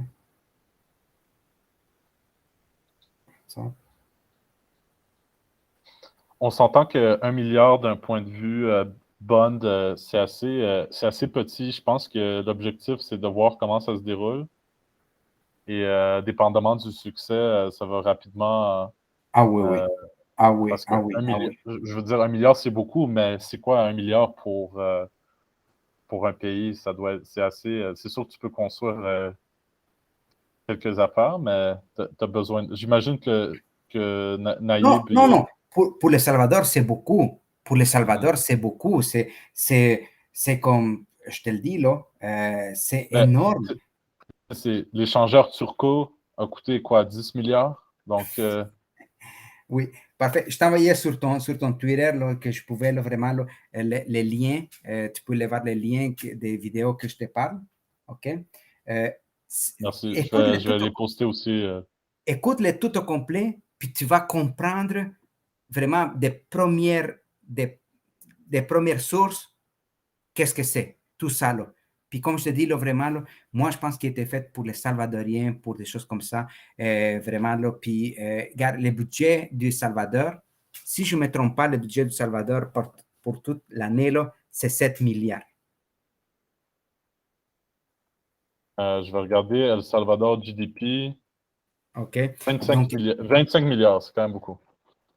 25 C'est le milliards? Ah GDP. oui? GDP. OK, OK, c'est ça. Mais vraiment, juste pour te dire, là, vraiment, c'est énorme, vraiment, 1 milliard pour nous. C'est pour le Salvador, Mhm. vraiment, là, c'est énorme. Mais, comme je dis, là, vraiment, là, lui, l'affaire qu'il a, là, c'est qu'il a pensé, vraiment, c'est fait pour les gens locaux, pour tout le monde qui puisse entrer. Pas seulement pour les bien nantis qui vont payer 30 000, 40 000, parce que normalement, un bon, quand tu l'achètes, c'est cher. C'est dans les 40 000, 50 000, 60 000. Des fois, ça va plus. Ça dépend quel type de bon que tu achètes. C'est Mais ça, réservé à des investisseurs privés, il faut être effectivement, millionnaire. mais ça, c'est pour tout le monde. 100 dollars, c'est toute la population qui peut l'acheter. Puis, le moment qu'au niveau national, puis à la diaspora, il va sortir, puis il va avoir une certaine marketing qui va être faite, c'est sûr qu'il va être gagnant pour nous. Moi, c'est sûr que je vais m'acheter 1000 dollars de bons, 2000 dollars, 3000 dollars, sans ça que les yeux fermés. Tu comprends, je veux dire? Si je peux plus, je vais le faire tout. Mais je ne suis pas le seul, il y a plein de gens. Mais je suis sûr qu'en dans de mois, là, on est capable, nous, seulement la diaspora, d'aller chercher plus que ça. Plus que ça. Mais c'est toute la... Je te le dis, 3 millions de Salvadoriens, c'est rien. Qui sont prêts à investir beaucoup d'argent. Si tu multiplies là, 3 millions de Salvadoriens, 1 million fois 3 millions de Salvadoriens là-bas, là, OK? Un billion divisé par 3 millions de Salvadoriens, ça va donner combien qu'on peut donner chacun pour acheter un bon? C'est rien. Ben, faudrait que chaque Salvadorien aux États-Unis donne 300 dollars pour ramasser le 1 milliard Tu environ. vois, là, c'est ça. Puis il y a des gens que vraiment, là, plus les locaux, mais il y a des gens au Salvador, comme je te dis, moi, je te dis, 1000, 2000 dollars, il n'y a pas de problème pour moi de l'acheter. Tu comprends-tu? Puis comme ça, je ne suis pas le seul. Il y a d'autres qui en ont plus. Il y a d'autres qui vont mettre 60, 70 000 dollars, 100 000 dollars salvadoriens. C'est rien. Mais en tout cas, moi, je pense que moi, je conseille de suivre, d'écouter ces vidéos-là. Là, il va te permettre de mieux comprendre aussi les pourquoi. Tu vois, il y en avait trois. Dans ces vidéos-là, tu vas écouter trois. Il y en avait trois scénarios possibles de bons. Puis, ils ont choisi les premiers scénarios qui ont été faits. Puis, tu vas bien comprendre. Donc, d'après ma question au début, qui était vraiment plus au niveau de l'aspect technique, ça va être payé avec USDT. Ce que vous dites, c'est que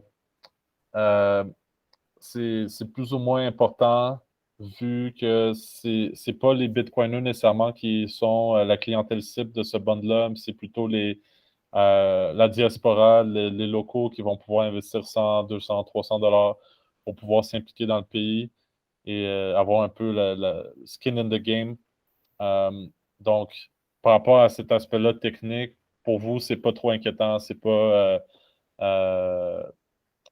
parce que, en fait, ce qu'ils disaient dans ce space-là, les personnes, c'est qu'ils disaient, vu que c'est du USDT, le gouvernement américain pourrait s'attaquer à ça en disant c'est pas régulé, vous n'êtes pas supposé de ramasser, de ramasser des fonds de cette manière-là, arrêtez le tout, c'est pas légal ou peu importe. C'était plus cet aspect-là qui était apporté, mais j'imagine que ça a été planifié pour contourner. Je ne sais pas. Non, mais écoute, à ce moment ici, là, pour nous, là, si est payé par des fiat ou en bitcoins, c'est pas important. C'est pas important parce que tu vois là, le système qui est implanté au Salvador, OK? Avec la Chivo Wallet, surtout si on y va par le Chivo Wallet, tu reçois si quelqu'un t'envoie des fiat au Salvador, en ce moment-ci, par la Chivo Wallet, tu peux, dans ta Chivo Wallet, dire aussitôt que je reçois, transfère-moi-les en bitcoins. Et la même chose, si je reçois des bitcoins, aussitôt que je reçois, transfère-moi-les en fiat. C'est selon ton choix. Donc, dans ce sens-là, à ce moment ici, c'est pas oui, on voudrait avoir juste le Bitcoin. Oui, je comprends. Mais Est-ce que vous croyez que le bond va être intégré dans Chivo Wallet et va être possible de l'acheter directement dans Chivo Wallet? non, non, non, non, je pense pas. Je ne Non? pense pas que, non, non, non, non, non. Parce que Mais ça ferait du sens, non? non, oui, ça fait du sens, mais parce que ce n'est pas le gouvernement qui veut être gestionnaire, puis en même temps, vraiment, là, Mm. tu sais, comme avec les problèmes qui peuvent venir ou n'importe quoi, c'est pas lui. C'est pour ça que l'autre compagnie y est payée pour, tu comprends?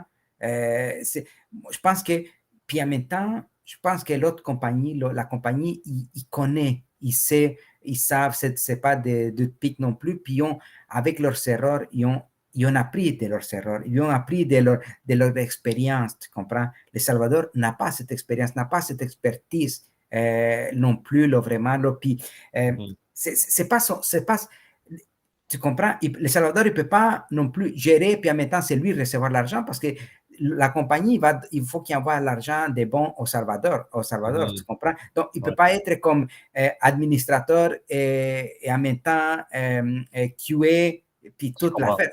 Tu comprends? Donc, moi, je ne pense pas que je ne le verrai pas là-dessus, puis j'espère pas. Vraiment, là, il ne faut pas se mêler. C'est deux choses différentes. Puis aussi, là, c'est par transparence aussi. Là. C'est Mhm. comme, il ne faut pas que peut-être les bons, il va mal, puis en même temps, il va dire qu'il va bien, puis ça va mal, ou ça va mal, ou il va dire que ça va bien, ou Ouais. vice-versa.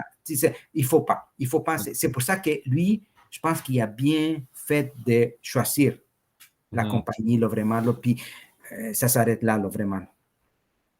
OK, fait que j'imagine les Salvadoriens vont devoir télécharger Green Wallet parce que Green Wallet, c'est un des seuls qui supporte Liquid. Oui, Donc, il va pouvoir avoir un token de LCAD, ben, un token de Liquid pour détenir dans leur propre portefeuille. effectivement. Mais ça se peut que dans Chivo Wallet, ils peuvent mettre vraiment comme simplement, si vraiment, ils peuvent mettre simplement une API qui peut vraiment là, juste faire une feed sur l'état de ton investissement. Ça se Mhm. peut, mais j'espère pas que soit que tu peux par la Chivo Wallet acheter tout ça, mais j'espère pas. Parce que c'est Mhm. pas, moi, je le verrai pas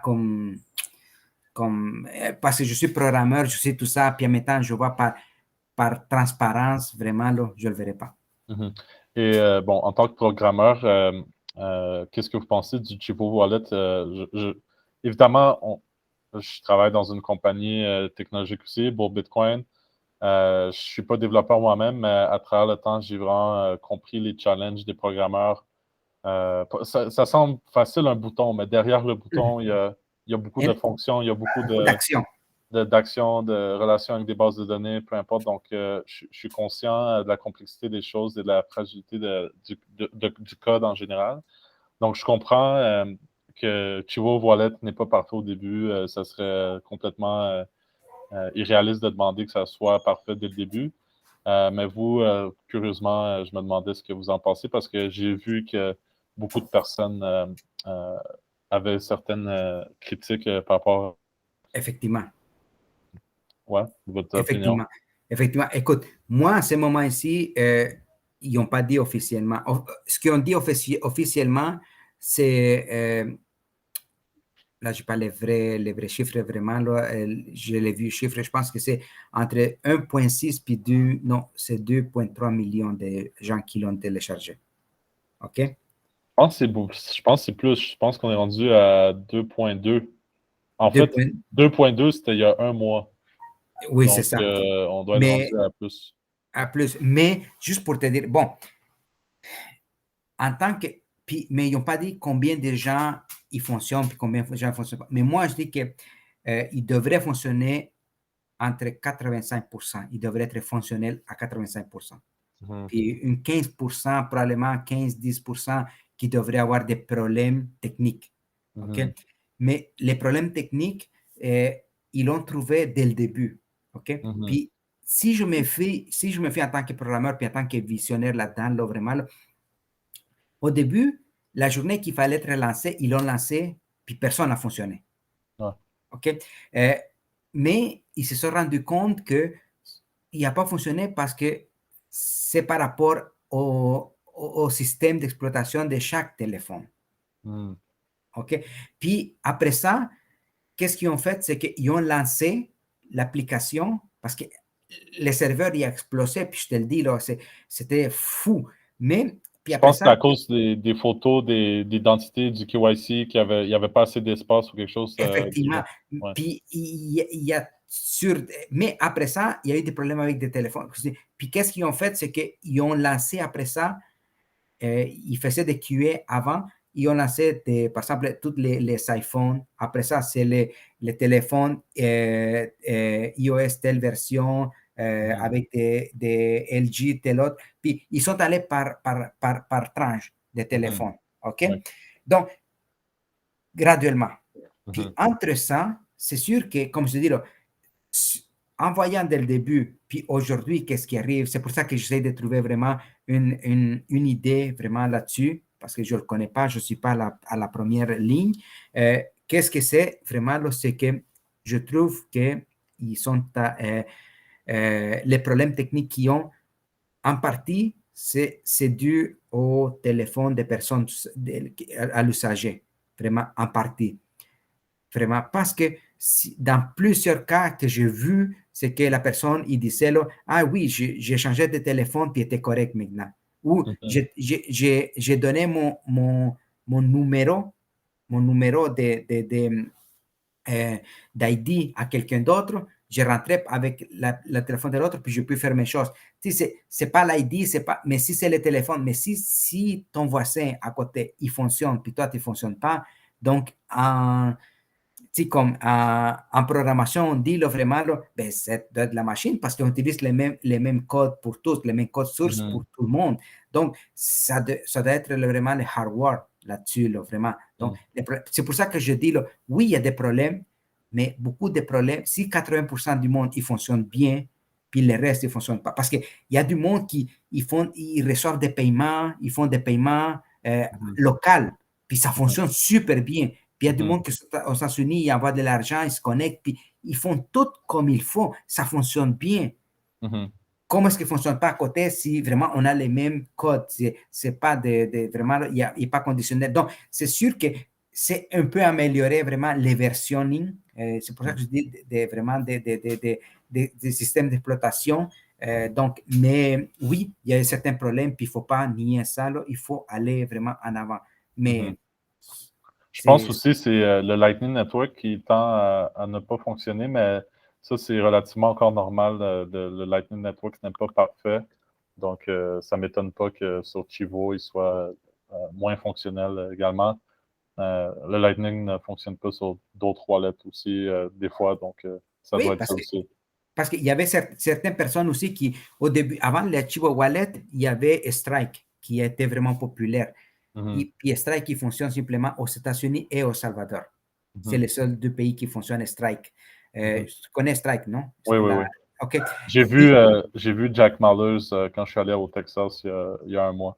imagine, là. Ouais. Oui. Puis Strike, tu vois, là, Strike, il donnait $5 à tout le monde qui s'inscrivait à ce moment-là avant la Chivo Wallet.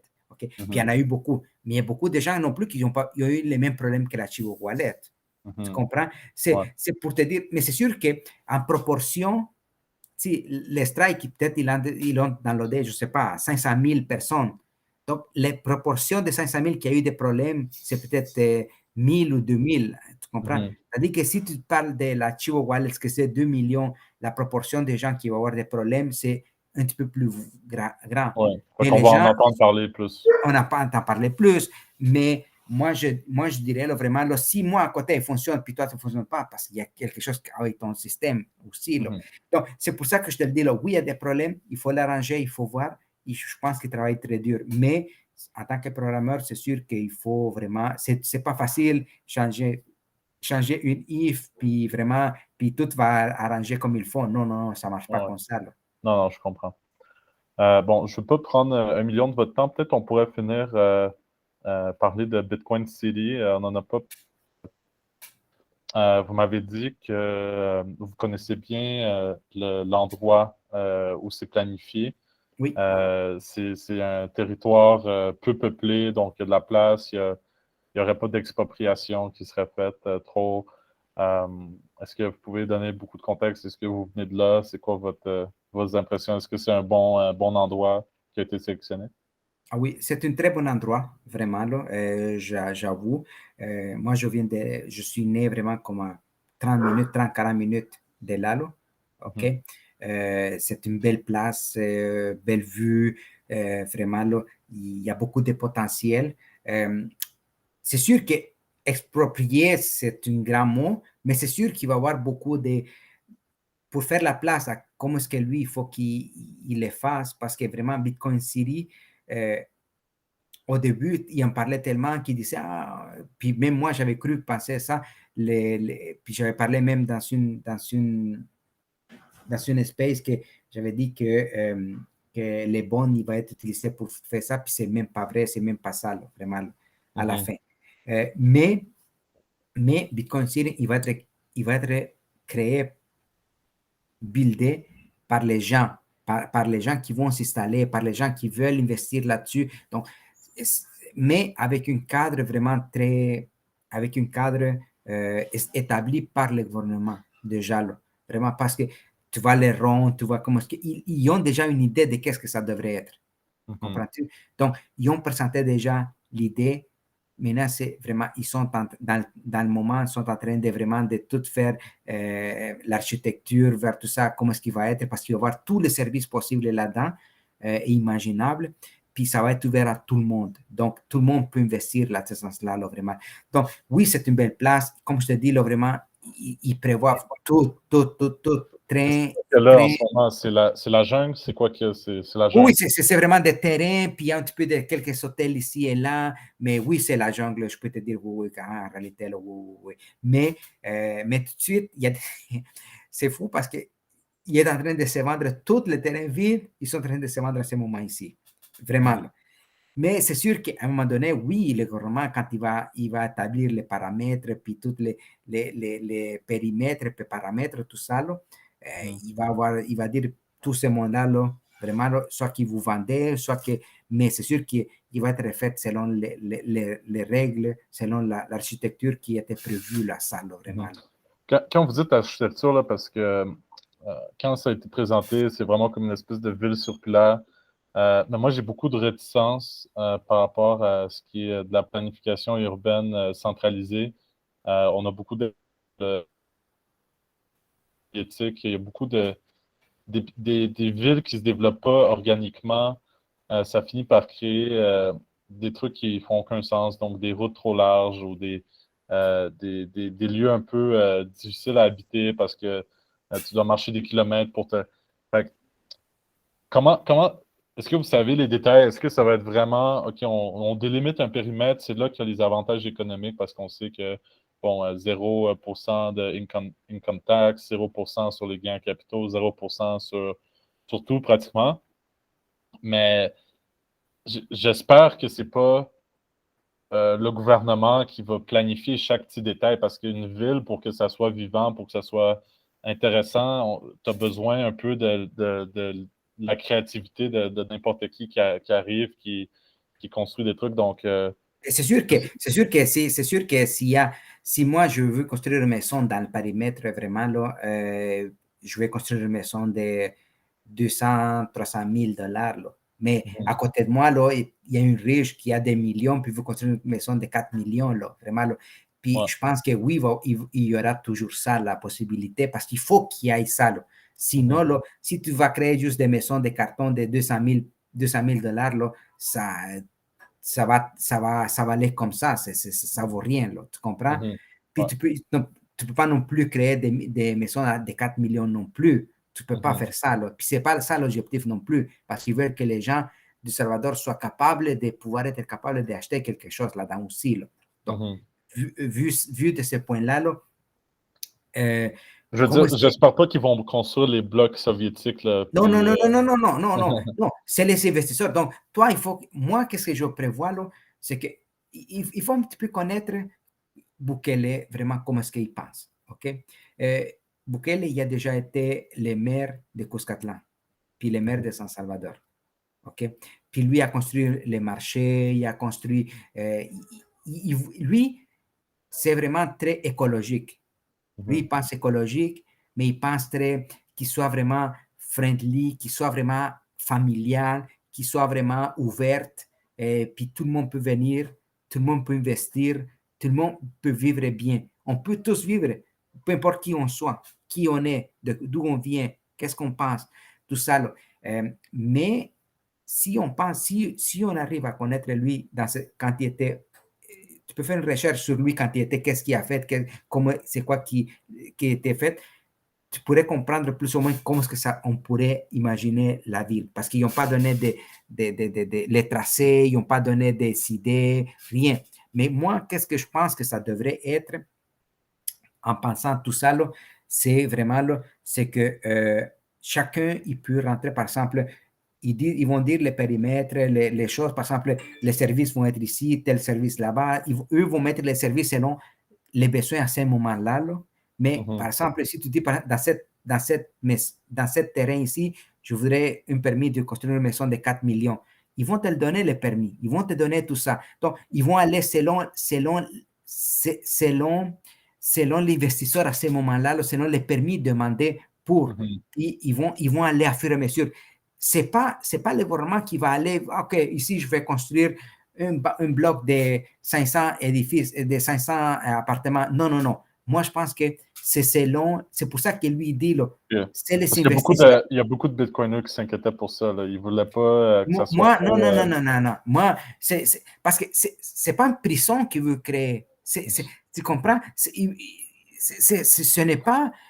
Parce qu'il sait bien, c'est intelligent. Lui, les gars, est intelligent. Il sait bien que s'il commence à mettre vraiment des limites à quelque chose ou à dire ici, c'est juste des blocs de 2000, ici, ça ne marchera pas plus. Tu Mhm. comprends? Parce que toi, comme investisseur, il y a des gens qui investissent là-dedans, puis ils vont dire, je veux investir. Ou d'autres qui vont dire, non, je veux aller là pour vivre. C'est deux choses Mhm. différentes. Ouais. Investissement puis vivre, c'est deux choses différentes. Moi, j'ai beaucoup d'argent, je vais vivre. Donc, je vais construire une maison de 2 millions pour bien vivre. Mais si je dis, je vais investir, OK, je vais construire un bloc où est-ce qu'il pourrait me rapporter de l'argent. Donc, est-ce que tu comprends? Moi, je le verrais plus dans ce sens-là parce que c'est ça Mhm. qu'est-ce que lui a fait dans Cuscatlán puis dans San Salvador avec Mhm. même les marchés qu'il a construit. Il a construit un beau marché vraiment là-dedans. Donc, c'est tout ça là, qui je vois là-dedans, là, vraiment, là, dans ce sens-là. Là. Mais c'est sûr, comme je te dis, là, Donc, dans les paramètres que lui, il soit un centre vraiment qui fasse un rond au pied du volcan. C'est dans cette perspective-là là, écologique, c'est sûr mhm. 100%. Oui. Mhm. Mais quand même avec un laisser-faire économique, Ah oui, oui, risquer les. Ouais. il faut. Puis même moi, là, c'est ça que je demande aussi, là, vraiment. Mhm. Il faut pas qu'il soit comme euh, carré ou tout, là, vraiment déterminé. Non, je ne serais Mhm. pas d'accord non plus. Je comprends. Ça fait, je pense, 1 heure et demie qu'on discute environ. Euh, donc, c'est vraiment intéressant. C'est, moi, ce que j'aime vraiment là, quand je discute avec vous, c'est l'optimisme, parce que Dieu sait qu'on a besoin d'optimisme en ce moment. Ah On oui, sait que, bon, on a vu des nouvelles aujourd'hui, là. La raison pourquoi El Salvador était capable d'acheter 100 bitcoins aujourd'hui dans un dip, c'est que, bon, il y a eu l'annonce d'un nouveau variant, Omicron, vilain effectivement. d'un mauvais film de super-héros. Donc, tandis que la planète est en train de s'apitoyer sur son sort puis de crier bon, à l'apocalypse, ben, El Salvador, vous, il y a de l'optimisme, il y a de l'invitation, il y a l'aspect humain qui a été oublié dans les dernières années. Donc, merci beaucoup. Puis, je ne sais pas si vous avez des dernières pensées. Je sais aussi que vous avez peut-être des projets d'investissement au El Salvador. Peut-être que Ah oui, vous voulez en parler. Euh, donc, ah oui, c'est sûr que, regarde, c'est sûr que tout de suite, il y a beaucoup de choses. Puis, euh, tout de suite, le Salvador, comme je te dis, là, vraiment, ça bouge, puis il veut faire bouger le monde d'une autre façon, vraiment, là, de façon vraiment positive, vraiment, là. Puis, en voyant vraiment, là, comme je disais au début, là, il faut connaître un peu qui est le gars derrière tout ça, mhm, l'architecte, OK? mhm, Euh, Regarde, son père, c'est une personne qui était, euh, il était nommé pour le prix Nobel de physique. Mhm. Ok. C'est la seule personne qui a une nomination du salvadorien, puis probablement de la région de l'Al. Ok, c'est pas Mhm. n'importe qui, là, vraiment. Là. Donc, lui, il hérite de ça, de cette famille-là, là, comme je disais. Là. Lui, avant d'arriver là-dedans, il n'était pas pauvre aussi. Il était Fait que millionnaire. c'est Donc, une famille d'entrepreneurs, vraiment. oui, effectivement, puis il y a plusieurs entreprises, euh, puis, puis tout ça, là, en le voyant, nous, on croit en lui, vraiment. Là. Puis, vraiment, là, puis on est prêt à, même si, vraiment, là, même si demain ils disent, ah, c'est un dictateur, puis il va nous amener à la perte, c'est pas grave, c'est pas grave. Parce que les peu, il faut comprendre que les 200 et des, ça va faire presque 200 et demi qui est en pouvoir, lui, là, vraiment. Ces 2 années ici qui ont passé, là, en plus de tu sais, du COVID-19 qui nous a battus dans tout le monde, le Salvador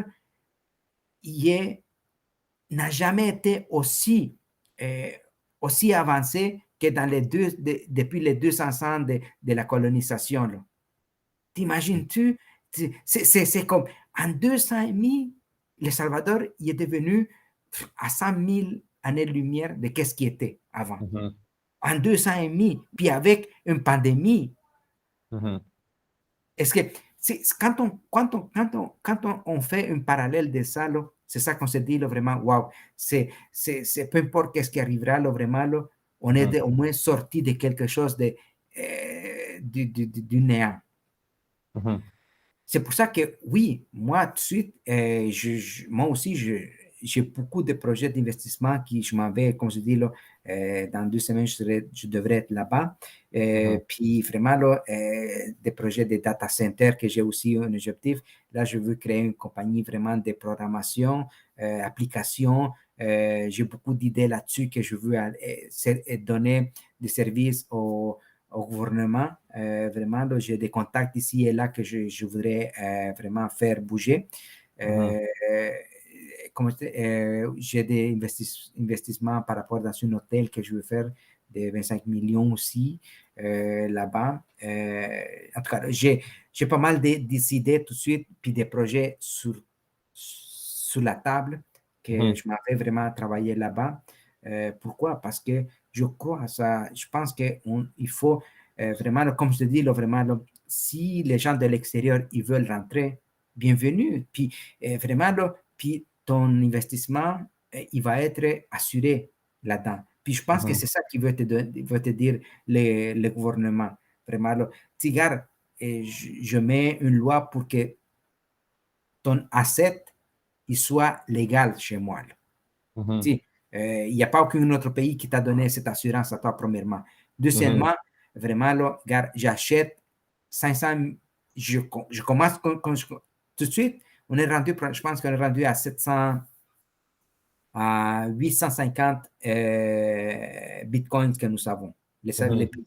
Plus qu'est-ce qu'il va acheter avec les bons, puis qu'est-ce qu'il va continuer à acheter après à côté de ça. Là, ça va être beaucoup. Je ne me rappelle pas combien on est rendu, mais on est rendu à quelques-uns, à pas mal, là, vraiment. Là. Avec aujourd'hui, laissez-moi voir je pense que c'est pas 1100, je pense. Oui, Oui. on est rendu quand même à pas mal, là, vraiment. Ça fait beaucoup pour un pays qui a commencé pour appuyer vraiment Mhm. les gens, là, tu comprends? Donc, c'est tout ça c'est tous ces messages-là là, qui veulent dire à eux tous, là, vraiment, là, ceux qui croient et puis ceux qui sont, comment dire, euh,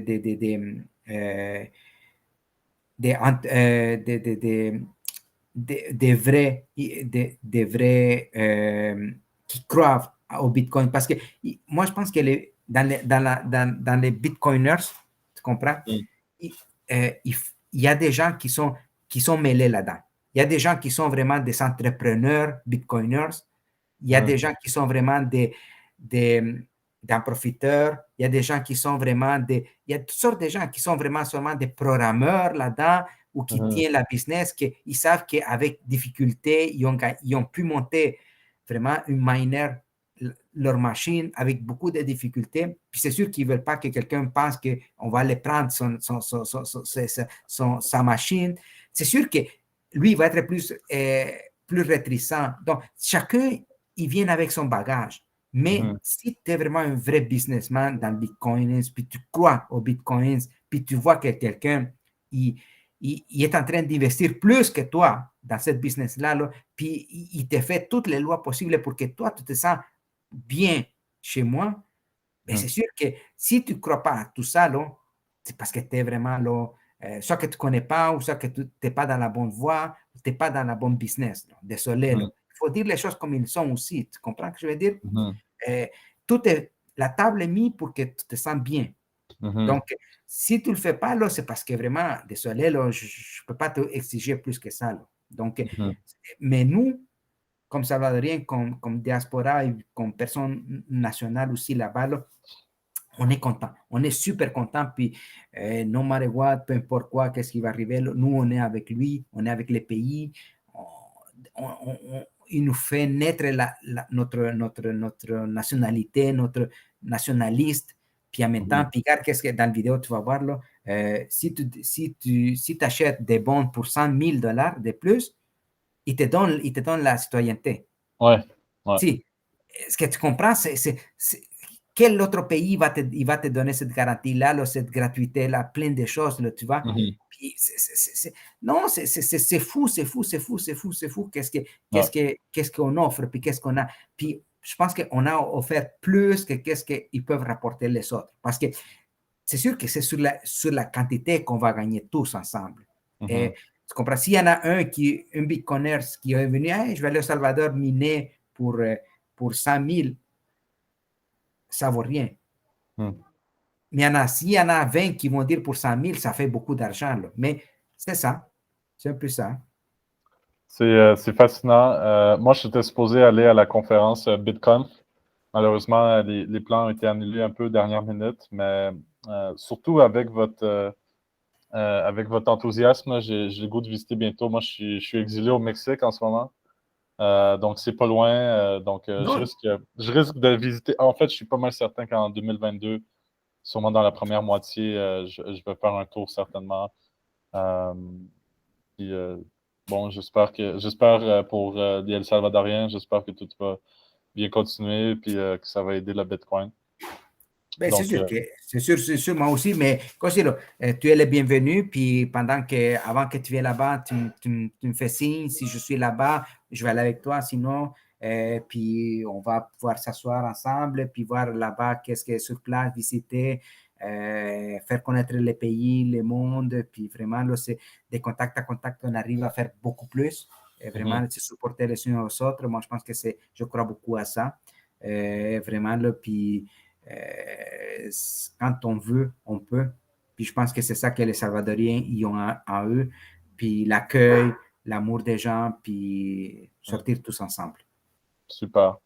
Ben, merci, c'était un plaisir. Beaucoup d'informations, beaucoup de messages. Donc, je suis sûr que les gens vont apprécier.